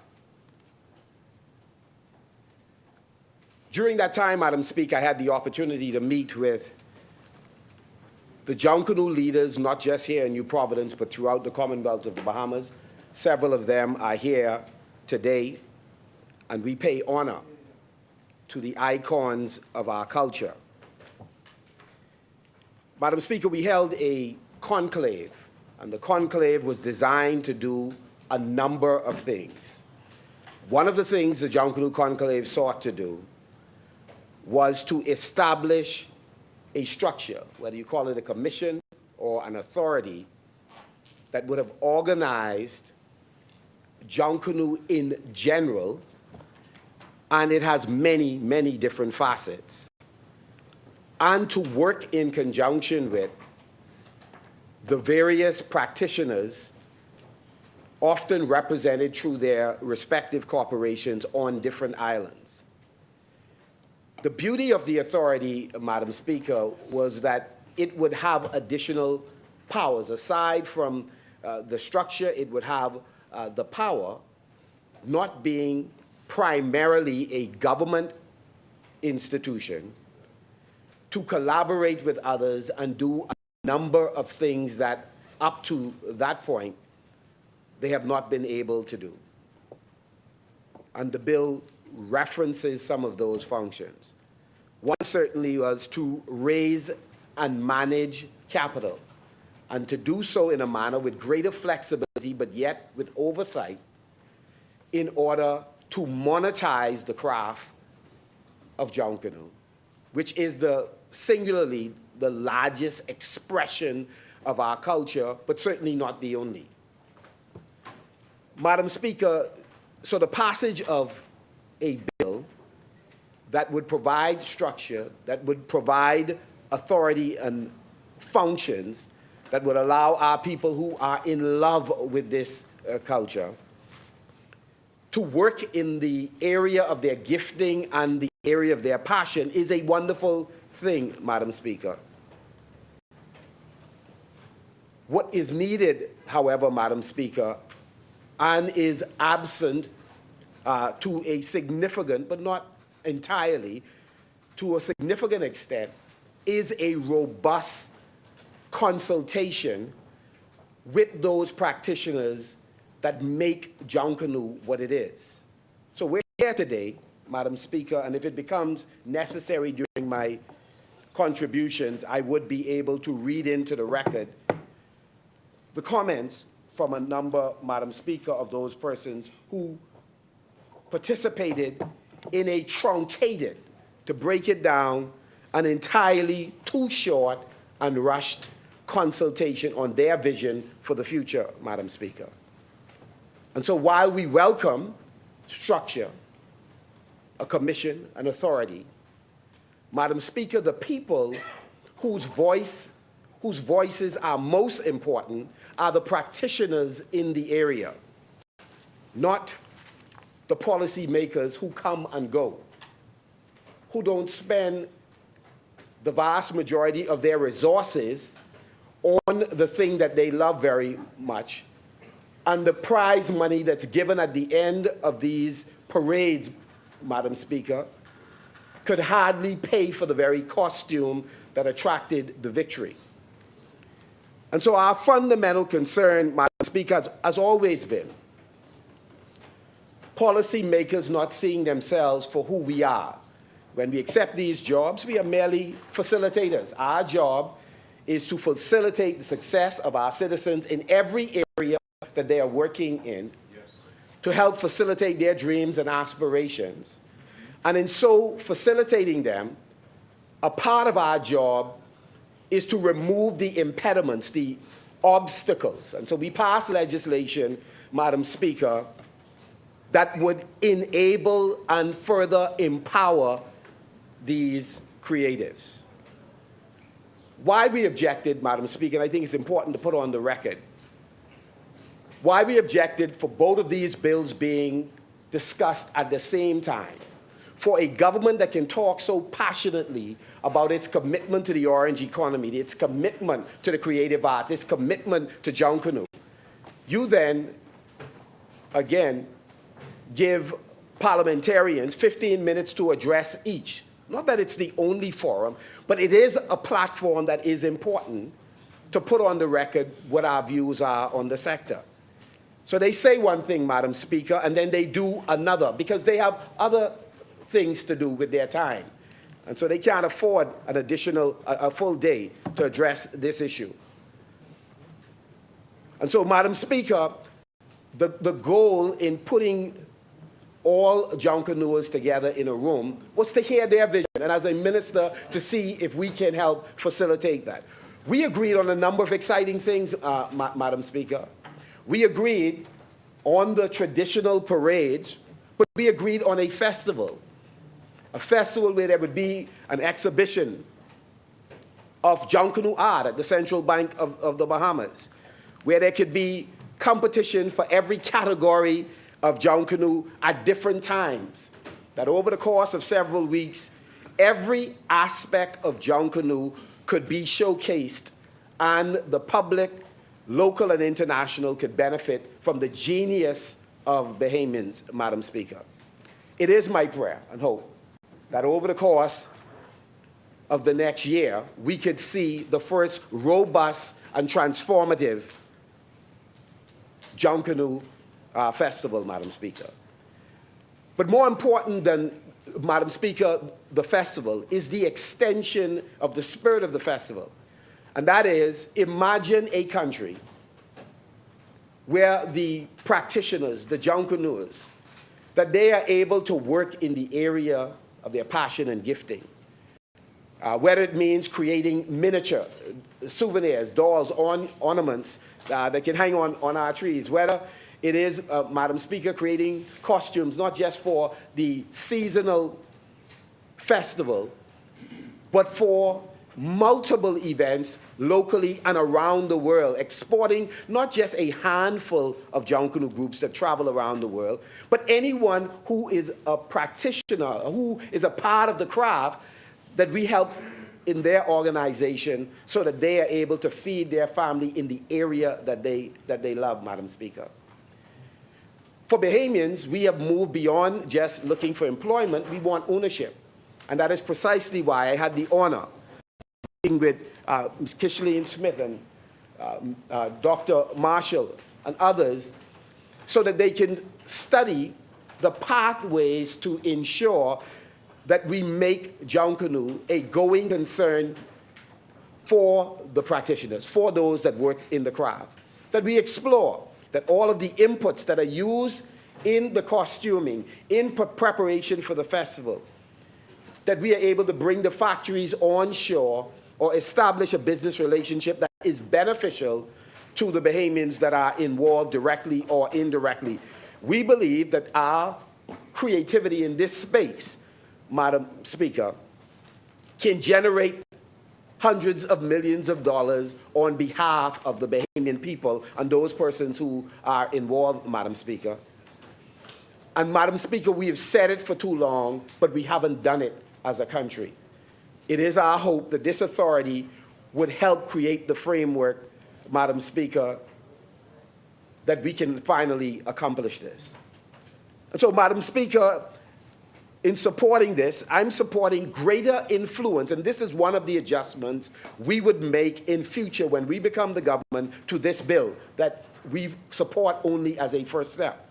Madam Speaker, the most dominant influencers on any authority related to Junkanoo should be Junkanooers, Madam Speaker. And so while I look at the composition and I see representatives from each of the various corporations, Madam Speaker, I believe more ought to be done. The bill, as I read it, Madam Speaker, still is, again, problematic according to those who worked in the JCNP. The question is, have we fully defined what that role is going to be in the future? And is that a result of the government's view, or is that the view of those members of that corporation themselves? Because everybody's voice ought to be a part of shaping what their function and their future is going to look like. Madam Speaker, the reason the composition of the authority is important is the last thing Bahamians want to do is have government officials be the most influential persons in shaping this authority. Culture does better when there are less fingers from policymakers on the levels that control what the decisions are going to be, Madam Speaker. And we have seen in recent times, Madam Speaker, some of the controversies in Junkanoo, and we have characterized, we have labeled those controversies largely, Madam Speaker, as overreach of government officials in the area of culture, Madam Speaker. And we won't litigate what we believe some of those motives were or what motivated that course of action. Madam Speaker, it is critical, Madam Speaker, that we listen to the people who make it rain, who make it happen, Madam Speaker. I made the point earlier. Madam Speaker, we have been talking about a Junkanoo Museum now for decades. Decades, Madam Speaker. And it is my prayer and hope, and if given a chance once again, Madam Speaker, it would be my honor to work with leaders of the Junkanoo community to create a bona fide Junkanoo Museum where Junkanoos are the primary recipients of the revenue that is generated, not merely the advisors to others who capitalize on what some have been doing for 50, 60 years in this country, Madam Speaker. We have an opportunity to go in a different direction, Madam Speaker. The orange economy contributes trillions of dollars around the world, Madam Speaker. Junkanoo, why don't you be quiet and let me speak? Madam Speaker, Madam Speaker, we have an opportunity now with the kind of talent and brilliance in this country to work collectively, Madam Speaker, to ensure that persons in each area where they are gifted and they are working, they can succeed, not merely as performers, but as owners of the thing that God has blessed them with, Madam Speaker. And so, Madam Speaker, one of the things that we did, and I took a paper to Cabinet, it was approved, $5 million or thereabout was allocated for the construction of multi-purpose Junkanoo shacks. We agreed, Madam Speaker. It is not true. It was approved. Madam Speaker, we carried a paper to Cabinet, and it was approved, Madam Speaker, for multi-purpose Junkanoo shacks, Madam Speaker, to be built. The multi-purpose Junkanoo shacks did the following, Madam Speaker. One, it had a hallway and an entry space and walls throughout the building for Junkanoo art. Two, the multi-purpose shack would have had a cafeteria, Madam Speaker. The cafeteria is where, as a standalone unit, could generate revenue, Madam Speaker. The third aspect was a recording studio, Madam Speaker. And the recording studio, Madam Speaker, was to allow Junkanoos to generate music or make money otherwise, Madam Speaker, using the recording equipment, whether they wanted to do speeches, whether they wanted to do poetry. All of that was designed to make sure that the studio within the multi-purpose Junkanoo shack could be a revenue-generating center. It also had a theater, Madam Speaker. Depending on which group, the theater could be of varying sizes, Madam Speaker, 50, 75, 100, 150, depended on the group and those that backed the group in establishing it. The paper I carried was designed merely to get 2 bottles as a proof of concept, one in New Providence, one in Grand Bahama, Madam Speaker. But the goal is for all Junkanoo groups to, Madam Speaker, proceed and create their own Junkanoo shack that can have variations depending on their interests. So, for example, Madam Speaker, if a group was minded to produce drums, that it could create a space in that facility in order to concentrate on that. If one was interested in creating cowbells or any other aspect of Junkanoo, they had the ability to do so. Leslie Johnson was the principal person who designed the Junkanoo shacks. We met with all of the leaders, and we pitched the idea. Madam Speaker, the other thing that we sought to do, and I hope that it is proceeding now, is we agreed that there should be land granted to all of the Junkanoo groups, or if they were acquiring land on their own, the government should contribute to allow them to secure it.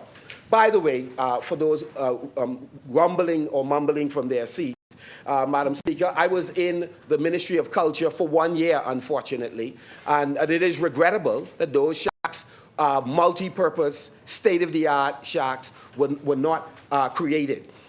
But I do believe, Madam Speaker, it is an opportunity for any administration, not just an F&M administration. I'd be just as happy if the Progressive Liberal Party did it. What we want is for the community, we want the community to succeed. And imagine the genius that is on Bay Street being also, Madam Speaker, in the communities from which the Junkanoo hail. Madam Speaker, there's no reason why we should not be able to transform these communities so that persons, Madam Speaker, can go to the community, experience not just Junkanoo in the facilities, but in the surrounding communities, which would force us, Madam Speaker, to engage in true urban renewal, that we transform, Madam Speaker, the inner city areas from the top of Fort Finn Castle, Madam Speaker, to Robinson Road and beyond, from Chippenham all the way to Village Road, to transform what is traditionally referred to as the over-the-hill community, to further transform the heritage sites, whether it is Baintown, whether it's Gambia, whether it's Adelaide. The genius of our people should not just be where the parades are held. It should be in the communities from which they hail.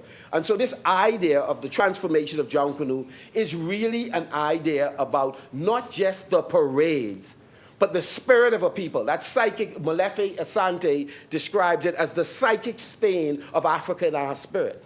That drumbeat, Madam Speaker, the sounds that we make because of who we are as a people, Madam Speaker. So this is not about politics, this is about life, where far too many people dedicate months of their life for what we have helped to force them into, which is really a hobby and a passion, but not one that can pay the bills, Madam Speaker. And I think that that is also important.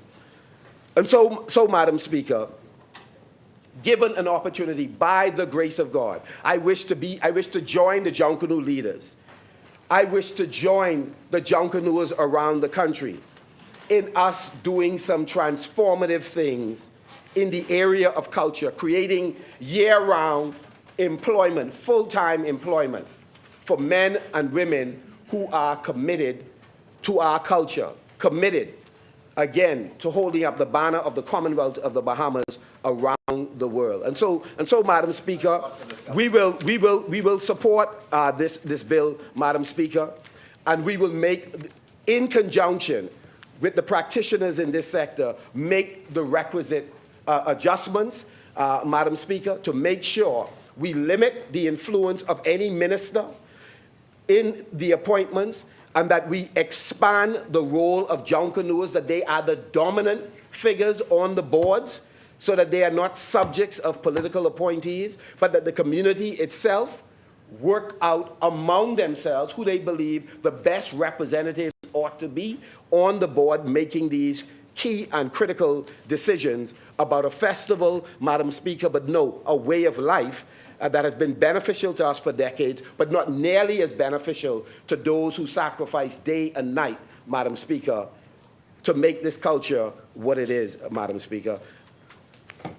Let me turn my attention, Madam Speaker, to the establishment of CAPAS, and to say once again to all of you how proud we are of the work that you're doing, how proud we are, Ian, of your commitment and steadfastness relative to making sure we have a place where persons can get the requisite certification. That the truth is, we know why certification is important in a number of areas, but there are many persons without any degrees, any certification, who are doing incredible things in this space. And so we value you, we see you. Let me begin by saying this, and forgive me, I said it before. I've been in the Parliament, now this is my second term. And one of the things I have noticed is that oftentimes, Madam Speaker, policy makers, and it was demonstrated in this term, policy makers see creatives. You know, when you have an agenda, Madam Speaker, you have all these different items on it. And in between some of the items, there's a performer. There's a storyteller, there's a band, there's a singer, there's a dancer, etc. That's the way it is in the Bahamas, pretty much. But in lots of other countries, on the agenda, sometimes the keynoter is the creative. What I'm saying, so there's a George Lamy, there's a Rex Nettlefoot, there's a Muta Baruka, performance poet.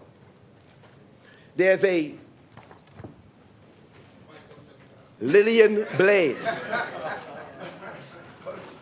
There's a Marion Bethel. In other words, what I'm saying is that the creatives are not the bridge on the agenda to get to the serious item. We are the serious item. In this parliament, however, the Prime Minister has led the band in poking fun at creatives. In fact, his characterization to the nation, Madam Speaker, has been. The chair recognizes the honourable member for Yamaha. Madam Speaker, it is out of order. It is not. I don't think that the good member meant to do that, especially in the front of the creatives who are here because of on the invitation of the Prime Minister and this side. I think that the member should take back those words because there's no evidence that the Prime Minister has poked any fun at the creatives in this country.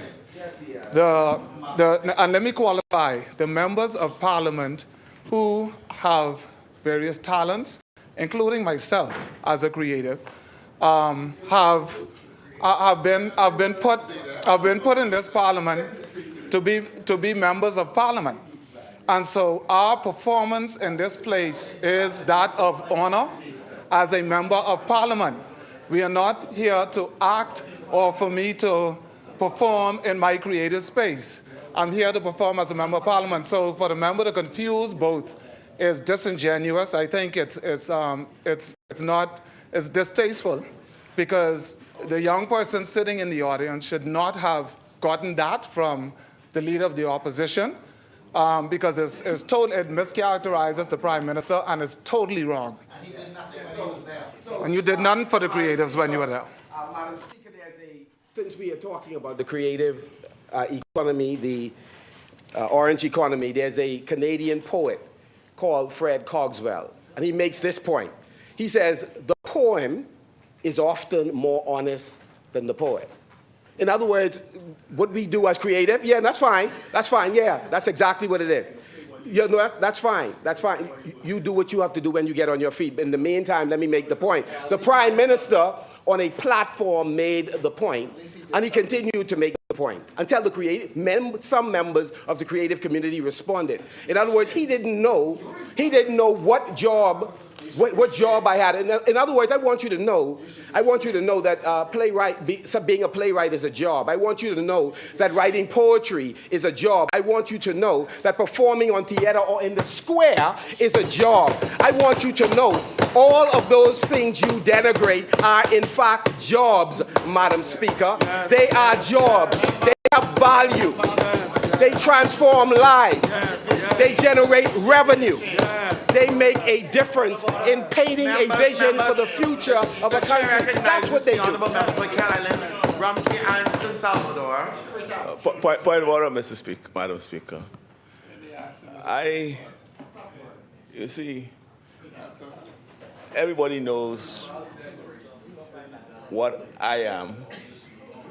Everybody knows the job I had. And everybody knew, and everybody accepts that I may have been very successful in the job that I had. Now, Madam Speaker, and if you listen to the leader of the opposition, he's talking about this a job and that a job. Now, I think the question, there was some castigation about the role that I played as a lawyer by him in one or two of his moments and rants that I'm a lawyer, and he attempted to attribute to me the conduct of persons I represent. And I responded, so the only question is, tell me what your job is.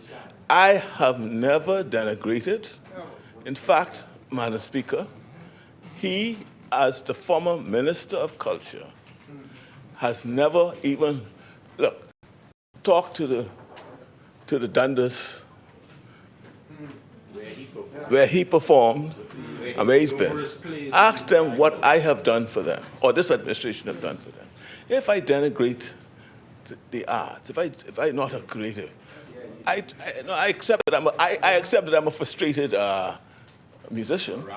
I'm a raucous player. I accept that. I accept that, and I do try. I do try. I never denigrate it. Right? I wish I was an artist too. So, but his challenge, Madam Speaker, is that people ask him, "What did you do? What were you in your life?" And he's saying he's a creative. The fact that I ask what you are and you say you're creative, how does that amount to me denigrating you? I think the Bahamian people would like to know what role a person is offering himself to become the Prime Minister of the country. Tell us what it is that you did. Tell us what you did in your lifetime. Right? And so it is. Members, there's a member on the floor. The question only arose because he was talking about me and my profession. A profession which I've been, the profession in which I'm very proud of having been a part of, a profession that I have contributed to worldwide, not just in the Bahamas, the whole of the Caribbean.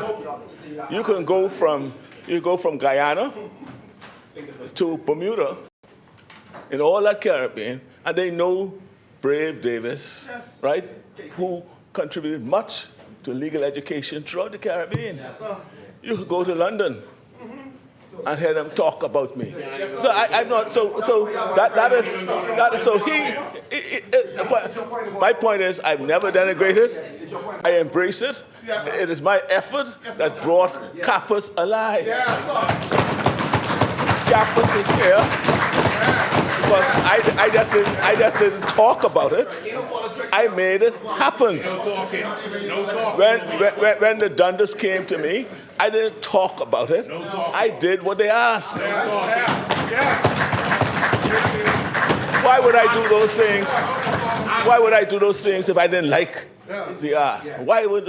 And if you look, Madam Speaker, if you look, Madam Speaker, members, if you look at my progress for change. If you look at, Madam Speaker, if you look at what my platform that I ran for the Bahamian people to vote for me, I indicated that one of the things I want to do is that. And I've delivered on that promise. Great performance. So I was sitting there, I was going to leave this alone, you know. But for him to draw me into this. You saying poetry is a job. Who said it wasn't? That's right. What you're trying to do, people don't believe it's a job, and you're trying to convince them that it is? Is that what you're trying to do? So, Madam Speaker, let me restate what I said earlier. And the Prime Minister just made the point for me. One of the things he said is all he raised is a question of what is it that you've done in your life that prepares you for this position. So all of the creatives here and those that are out there in the Bahamas or people who are listening, your point simply is, it's the same point people make when they talk about basketball players who now enter politics. Shut up and shoot the ball. But how dare you come into the arena that I'm in without the traditional occupations of attorney, and we could list the others. And so the point I'm making today is that what is the point of order? I am sharing my opinion. I'm sharing my opinion. No, but fine. It's one. Members. Madam Speaker. Members. The one thing is, Madam Speaker, may I? Allow the member. He's attributing to me. He's attributing to me that I am saying, or because of what I've said, I am saying that creatives are disqualified from holding the post of Prime Minister. I never said such thing, nor do I believe such thing. But what I do know, Madam Speaker, what I do know, Madam Speaker, right? I want to remind him that Ronald Reagan was the President of the United States. I'm aware of that, right? All I'm saying is that the Bahamian people will. He raised the question of qualification. He raised the question of what I do or used to do. I like it, in one of his rants. I still keep it, at the appropriate time, right? And so if he wants to say what I do, I just ask you what you do. That's all. What you do? It's in the pudding. No answer. So, Madam Speaker, I want to close with one of the poems that would be very appropriate, I think, very appropriate for you. I want to close for one that would be very appropriate for you. Madam Speaker, we have an opportunity, Madam Speaker. Just before I close with something that would be related to the Prime Minister, we have an opportunity, Madam Speaker, through CAPUS and other institutions, Madam Speaker, in this country, to create a film industry where we create content for the small screen, a mission that we were essentially working on. Madam Speaker, we have an opportunity to strengthen our performers, Madam Speaker, not just on the stage, Madam Speaker, but those that create music for various platforms internationally, Madam Speaker. We have an opportunity, Madam Speaker, with CAPUS to again absorb so many young people who are graduating every year and are uncertain on whether or not they have a chance to work in the area of their passion. So there are many musicians who are doing other jobs, dancers who are doing other jobs, playwrights who are doing other jobs, performers who are doing other jobs. And when we speak in Parliament, and I make no apology for this angle that I take, policymakers ought to speak in a way about, again, creatives, with respect, not to give the impression that there's a cap on what you could accomplish in the Commonwealth of the Bahamas. And that is what I have heard over and over from this administration, Madam Speaker. And since Madam Speaker, the question is, Madam Speaker, the Prime Minister asked is, as it relates to the Dundas, etc. Madam Speaker, what I did in the Dundas, I don't know, I performed, I don't know, maybe 20 times to sold out audiences that brought revenue to the Dundas, Madam Speaker, or Madam Speaker, or to have written, or to have written the 7th longest running and most well-attended productions in the history of the Commonwealth of the Bahamas, Madam Speaker. So what did I do, Madam Speaker? So the chair recognizes the honourable member for Fort Charlotte. On the point of order, something occurred which is very dangerous. Yes. The honourable member of Yamacraw made a point of order which should be ruled upon. The honourable member for Marco City taking out of context what went on as in the cut and thrust of debate and announced to the country that the honourable member of Cat Island Yes. is poking fun at the creative community. I've sat here now for 4.5 years. Same foolishness. And I have not heard any poking of fun against an entire community. A member shall not use offensive, abusive, and insulting words about any member. And what I sat and heard this morning, honourable member, was an attempt to use a debate that has bipartisan support to make a personal and abusive statement that the Prime Minister allegedly made about a community. I have not heard any such. And Madam Speaker, based on that point of order that I support that the honorable member, that it be stricken from the record, or in other words, that the Prime Minister poke fun at a community. That's not true. I mean, come on, man. This is supposed to be, honorable member, this is supposed to be a bipartisan debate about an important national moment. Yes, institution. Not trying to misconstrue.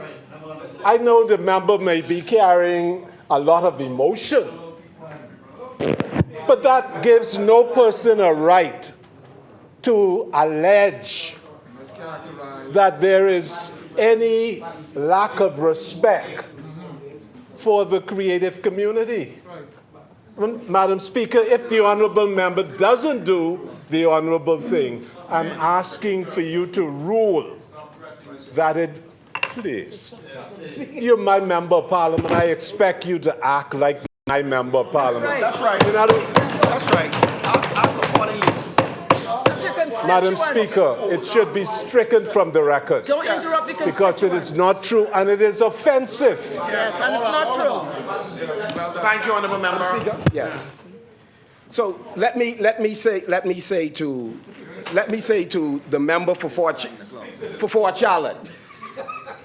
Whenever, if you have a member, Madam Speaker, if you have a member on his feet and he's addressing matters, and you decide that you will use a terminology that labels professions in the creative economy as a pejorative, then that is an insult. So let me give an example. Let me give the example. When somebody is making a point on the floor, and you say, that's just a poet.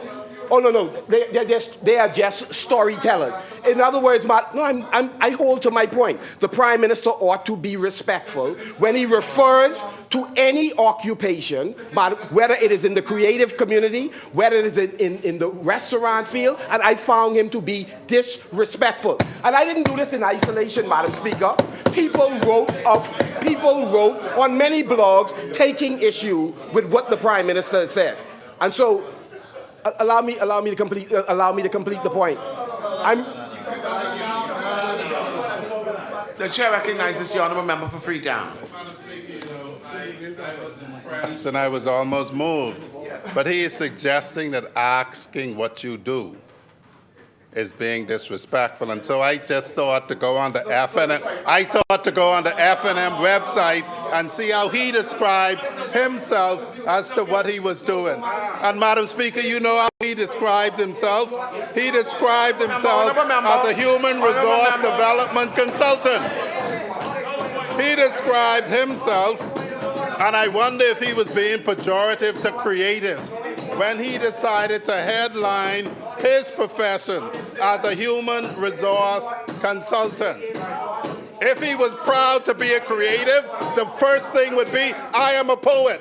I am a writer, not I am a human resource consultant. That's what you claim. You didn't claim the creative. This you, man. This the Free National Movement website. That's the point of order. Stop being disingenuous.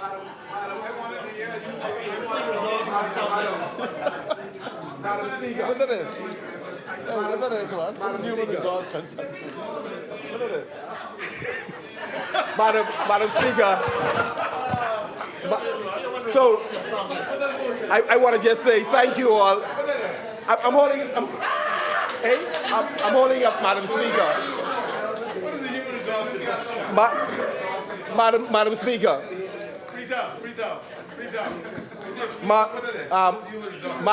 Madam Speaker. Madam Speaker, I wouldn't even dignify the nonsense that he's running on with. So, Madam Speaker, I close by simply saying we support the establishment of CAPAS, and any day you dismiss anyone because they are a storyteller, I will stand up. Any day you dismiss someone because they are a poet, I will stand up. Or he is just a playwright, I will stand up. So I make no apologies to any of you. Madam Speaker, I close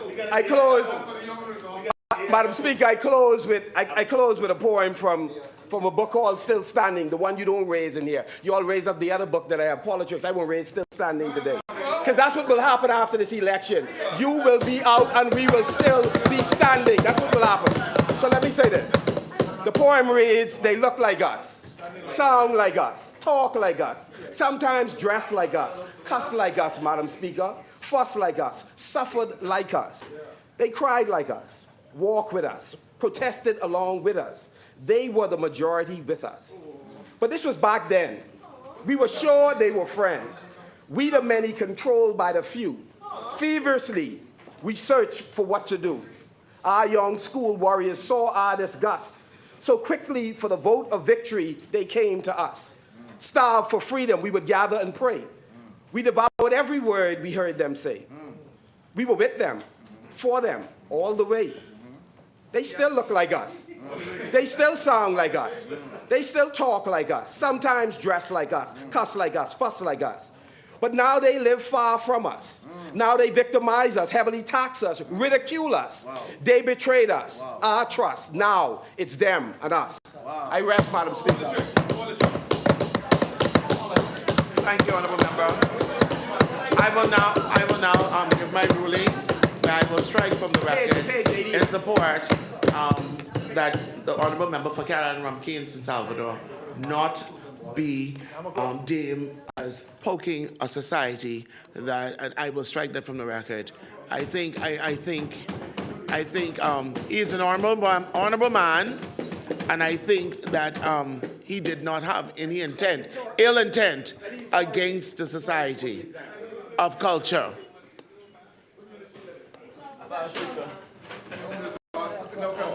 All I say. We want people to know you're creative. Send it to me.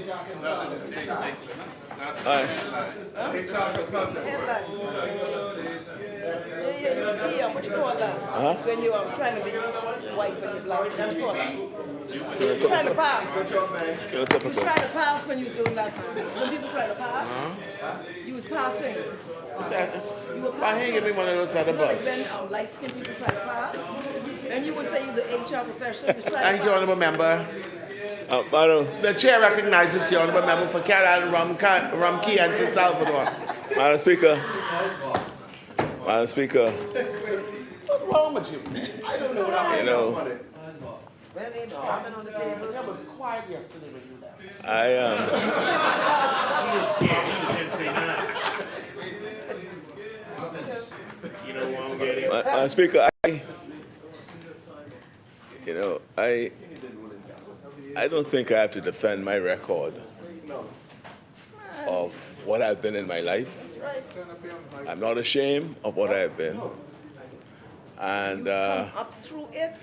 And I know from whence I've come. Look, you're making allegations. All right, and for example, he said they continue to be working on things. They were working on the Center for Performing Arts. Yes. They were working on these things. Well, we didn't work on it. We did it. That's right. We have done it. Right? We have done it. Right? We're doing it. Right? The chair recognizes the Honourable Member for Market City. Madam Speaker, we just started. The Center for the Performing Arts that's owned by the government is still closed, Madam Speaker. The Center for the Performing Arts. The government making a contribution to a performing arts center is good, and I applaud it and I completely support it. But the Center for the Performing Arts owned by the government of the Bahamas remains closed. So I just want to factually correct what the Prime Minister said. Speaker, I don't. I would leave the leader of the opposition to defend his position. And I leave that for him. I know what I've been. Very interesting. There's a poem he didn't just write, but he spoke.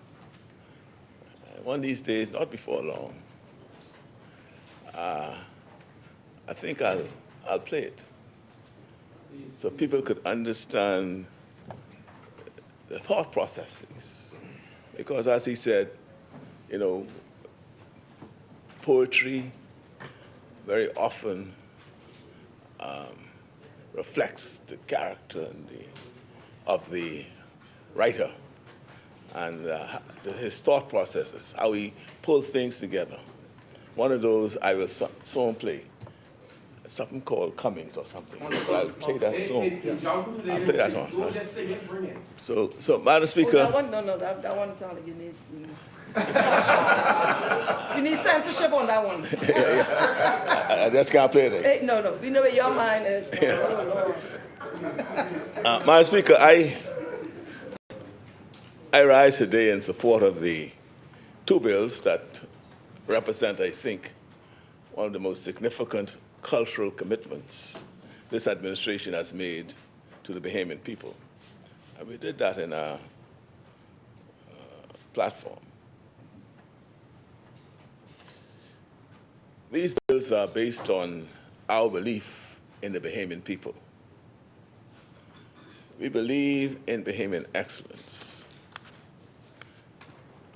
and our work and results speaks to that.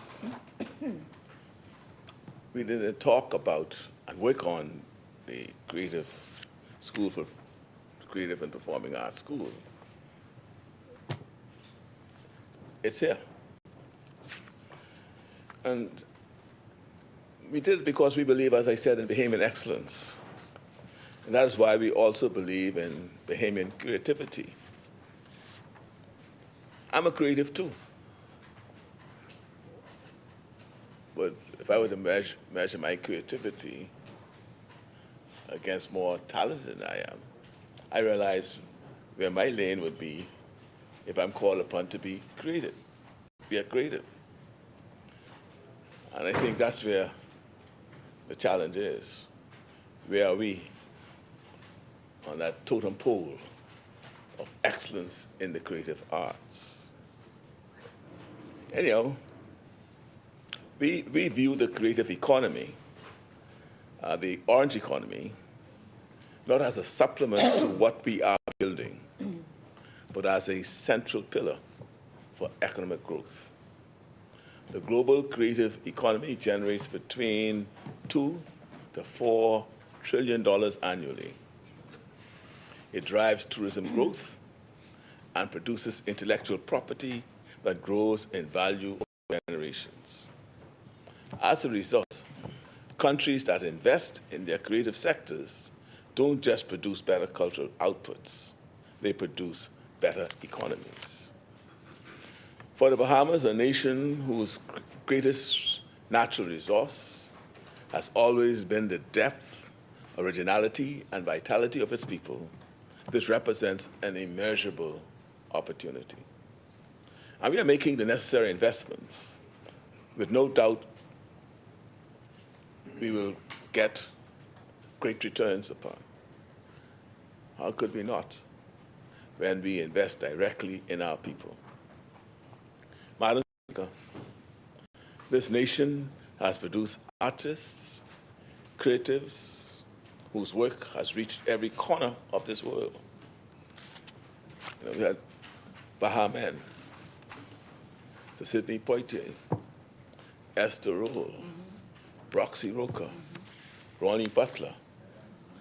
And I could stand here for an hour naming Bahamians. Lenny Kravitz, who have made their Tony McKay. Rick Fox, yeah. Yeah, Rick Fox too. Yeah. Very top of the orange economy, yeah. Who have made their mark. Who made their mark on the world through the power of their gifts. Yes. And will not, and that, I'll still not be able to exhaust the list. But the question we have never adequately answered is this: did we truly invest in them and sufficiently support them before they left to gain global acclaim? Of course, just by the nature of being Bahamian and having people who believed in them along the way, the Bahamas has no doubt played a role in their success. But did we invest intentionally, systematically, and with sufficient resources to truly empower them? I think any creative would agree that we can do more.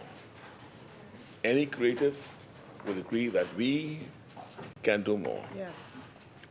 Many of these icons made it in spite of the systems available to them, not because of them.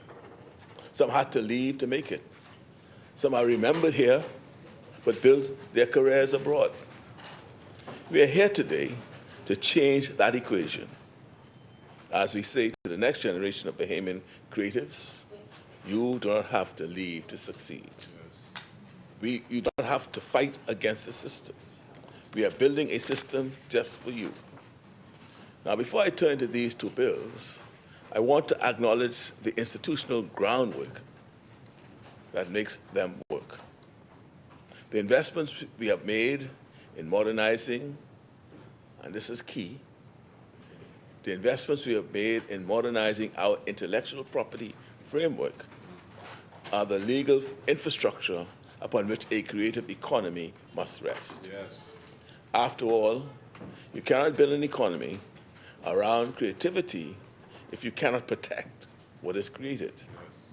Our updated IP legislation ensures that Bahamian creatives have robust copyright enforcement and the legal tools to monetize their work. Campus will carry that education into its curriculum, producing talented graduates who will become empowered creative entrepreneurs who know the worth of what they create. If I now turn to the Junkanoo bill, it's suffice to say, any discussion of Junkanoo must begin with the recognition that Junkanoo is not simply a cultural artifact. It is a living generational enterprise, sustained by thousands of Bahamians who have given their lives and their hearts to it. We have craftsmen who have created Junkanoo costumes for decades. They don't receive formal contracts, and many have never been paid a fraction of what their work is worth. Yet, they spend decades creating breathtaking artistry, seen by hundreds of thousands, broadcast around the world, with precious little to show for it, beyond the knowledge that they contributed to something great. That is not a sustainable arrangement. The National Junkanoo Authority Bill corrects that.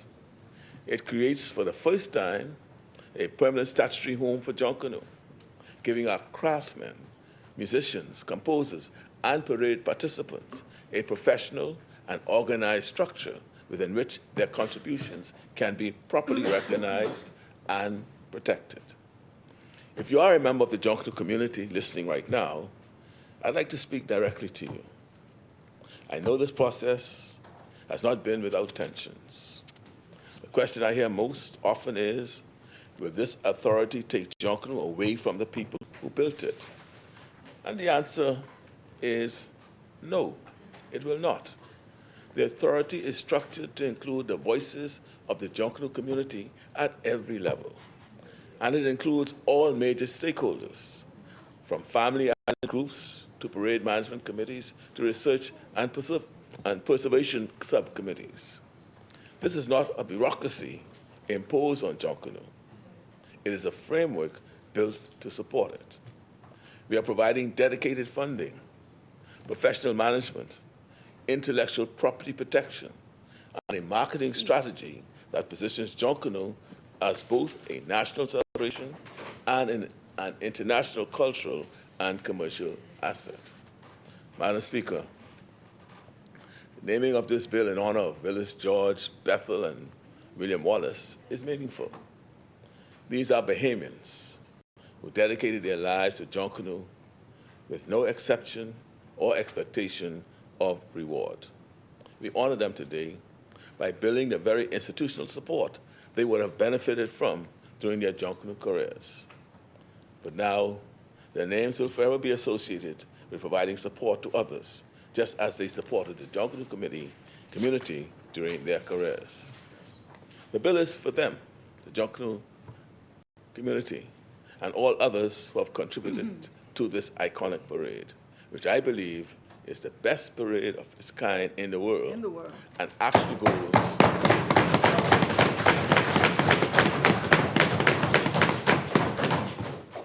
goes far beyond just being a parade. Junkanoo is truly one of a kind, unparalleled in its creative direction and unique artistic techniques. It is undeniably the best. But just because it is the best, that doesn't mean there isn't room for improvement. That is what this bill is about, strengthening Junkanoo for the foreseeable future. And you would have heard, Madam Speaker, the pride of the Minister of Education when she spoke about Junkanoo becoming a UNESCO tangible product for the Bahamas. You know what's, and that is important to note, because another cultural tangible asset of one of our own Caribbean sister country is now a tangible asset of a country thousands of miles away from the Caribbean, Japan. The steel pan, we know that to be Trinidadian. Yep. But who has the right to the tangible asset? Yeah. Japan. And those things are easily snapped away from you if you don't do what is right. You know, and Junkanoo, Madam Speaker, is a cultural expression rooted in our African ancestry. Yes. And there's a book written on this subject called Black Rents that traces the origin of Junkanoo from the Ahanta region in Ghana through not just the Bahamas, the California, down in the Caribbean, Belize, and Mexico, and to the Maroons in Jamaica, all documented in that book, which is interesting reading. Let me just declare that I'm not promoting it. My son did all that research and wrote that book, and so just so that I would not be said to be doing something or disclosing. He wrote that book and is continuing his work on the connection of the African diaspora. The chair recognizes the honourable member for Freetown. Madam Speaker, I move that the House to sit beyond 1 p.m. so that the member for Cat Island, Rumkins, and Salvador may complete this. Seconded. Thank you, honourable member. It has been moved and seconded that the business of this House proceed beyond the 1 p.m. hour. As many are in favour will remain seated. Those opposed will stand. The motion is carried. Thank you, Madam Speaker. Of this House will now proceed beyond the 1 p.m. hour. You may continue. So I best move to the other bill, because I'll start talking Junkanoo quite a while. Now, the other bill we have today, Madam Speaker, one of which I'm truly proud, is the establishment of the proper framework and structure for the Creative and Performing Arts Schools, CAPAS. You know, when I think about performance, you know, in the old days, and when I was growing up, when we were in school, everyone in our class had to do something, had to do some. That's right. Do something. All right. You had recitation. Yes. Remember that? had the recitation, and it was not only supported by your own classrooms, but by your churches. When you go to Sunday school, you had the Sunday school plays. So all of us had some touch of the Creator. We were taught to respect and be part of it. You know, one time,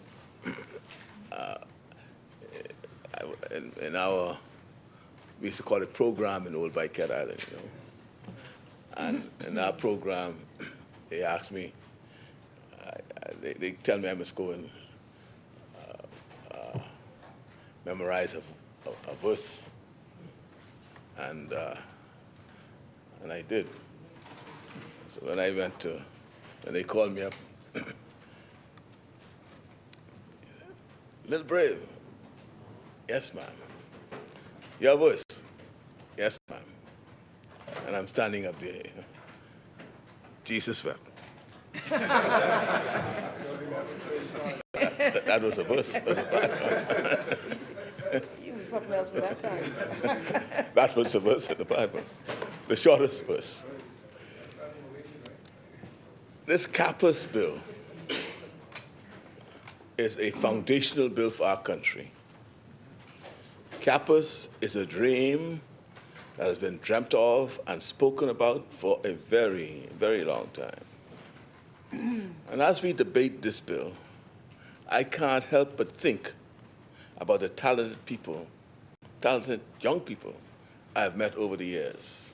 Those who have been singing, those who have been dancing, acting, and producing for years. Some pursued their passions, as I was saying, from early childhood, but lacked the support and infrastructure to take the next steps. They needed a place where they could learn and train seriously, a place that could guide them along a professional path in the creative and performing arts, and they needed it right here in the Bahamas. Sadly, for our creatives, many dreams have been deferred. Many dreams have died waiting for this moment, and many others were forced to take root elsewhere. CAPAS is the answer we should have given these talented people.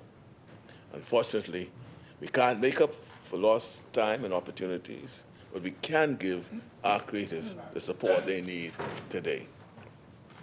Madam Speaker, as we lay this legislative foundation, I'm proud to report that CAPAS doesn't just exist on paper, it is a reality.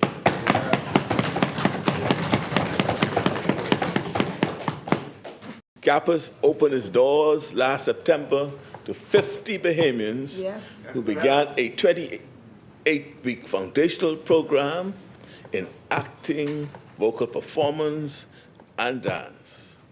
These lessons came at no cost to them because this administration believes that financial circumstances should never stand between a Bahamian and the development of their world-class talent. Precisely.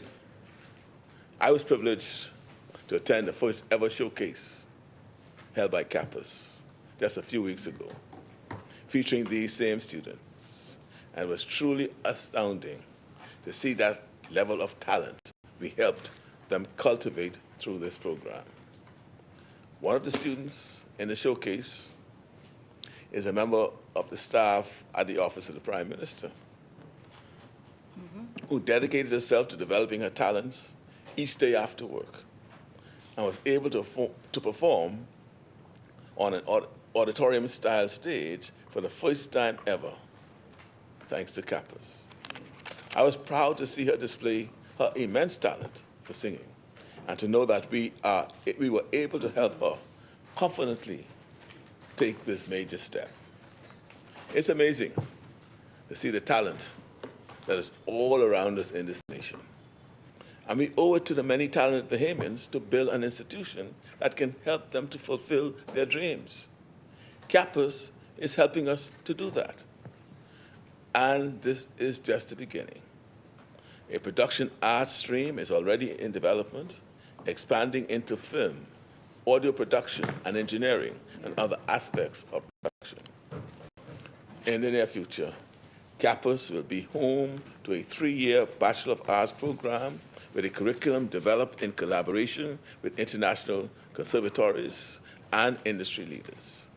The long-term vision is the creation of an institution that will produce not just performers, but directors, producers, and creative entrepreneurs who will build the next chapter of our orange economy right here at home. Madam Speaker, the National Junction Authority and campus are not new ideas. They've been discussed across multiple administrations. Plans have been drawn before, committees were formed, and consultations were held. And then the status quo was preserved. I note that the leader of the opposition, we heard him this morning as well, who often refers to himself as a creative, was himself the minister who was responsible for culture. He had the portfolio, the background, and the opportunity to invest in change, yet the status quo largely remained. And I say this, not in diminishing him, as he is a man of genuine creative gifts, particularly in writing poetry and plays, and of course writing about politics. I have no doubt he can appreciate what we are accomplishing with these bills today. And when, in a few months, he finds himself with considerably more time on his hands, there may well be a place for him at campus to teach. Why not? Yeah. So I'm creating something where he could go and teach. After all, campus, is for everyone. As I said, Madam Speaker, successive administrations have preserved the status quo, and the cost of that inaction was borne by the craftsmen who were never compensated fairly, the dancers who packed their dance shoes all away forever, and the musicians whose work was broadcast around the world without receiving their share of the royalties. We owe them better, and we are taking the steps to begin doing better. My sincere gratitude, Madam Speaker, goes out to the member for Garden Hills, the Minister of Youth, Sports and Culture, the Honorable Mario Boleg, whose disciplined leadership moved the Junction Authority bill through considerable turbulence without losing its bearing or its purpose.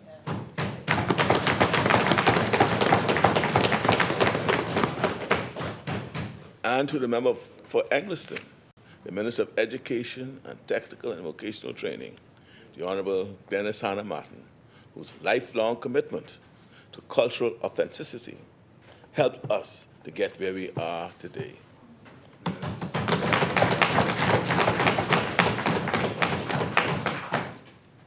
There's one more acknowledgement I must make, Madam Speaker, of a person who was instrumental in making campus happen.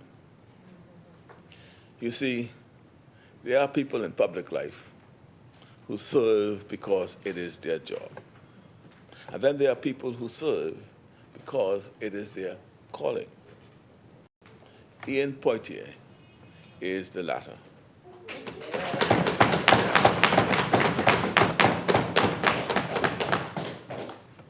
Ian left a successful career in the United Kingdom, where he had a stellar reputation. Because we believed the Bahamas needed him, he came. He answered the call to come home. Throughout this term, he has served with distinction across a portfolio far broader than any single passion. As a policy advisor to me and the government, he's at the table on trade diversification. He's helped to lower crime through his work on Clear, Hole, and Bill. In each of those spaces, Madam Speaker, he has brought rigor, depth, and the quiet intensity of a truly gifted mind in service of the public good. But his heart truly beats for the arts. His passion is here in this legislation. He spent years working on the architecture of campus, using every international connection every relationship built during his years abroad to ensure that when campus opened its doors, it opened them to the world already prepared to receive our students. He has poured himself tirelessly into this work. And for that, we thank you, Ian, as well.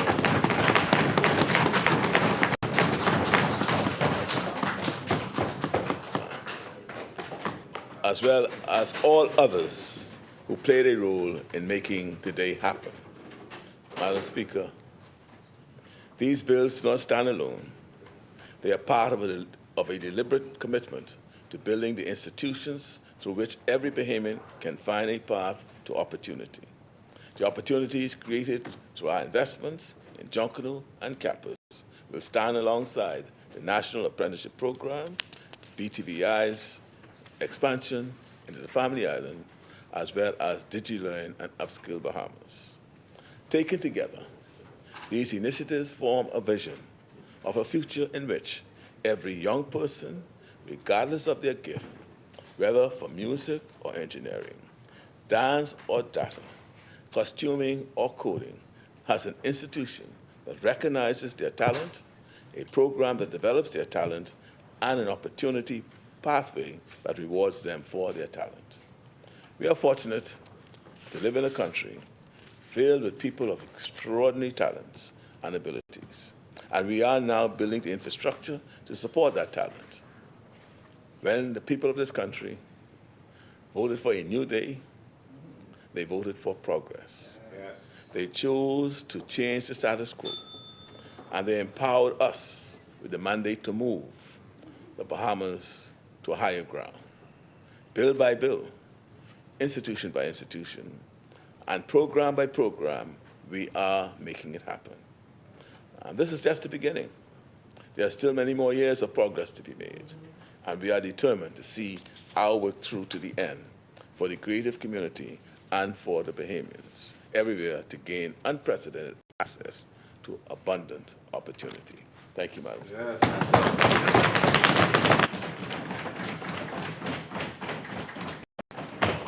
Thank you, Honourable Member. The Chair recognizes the Honourable Member for Freetown.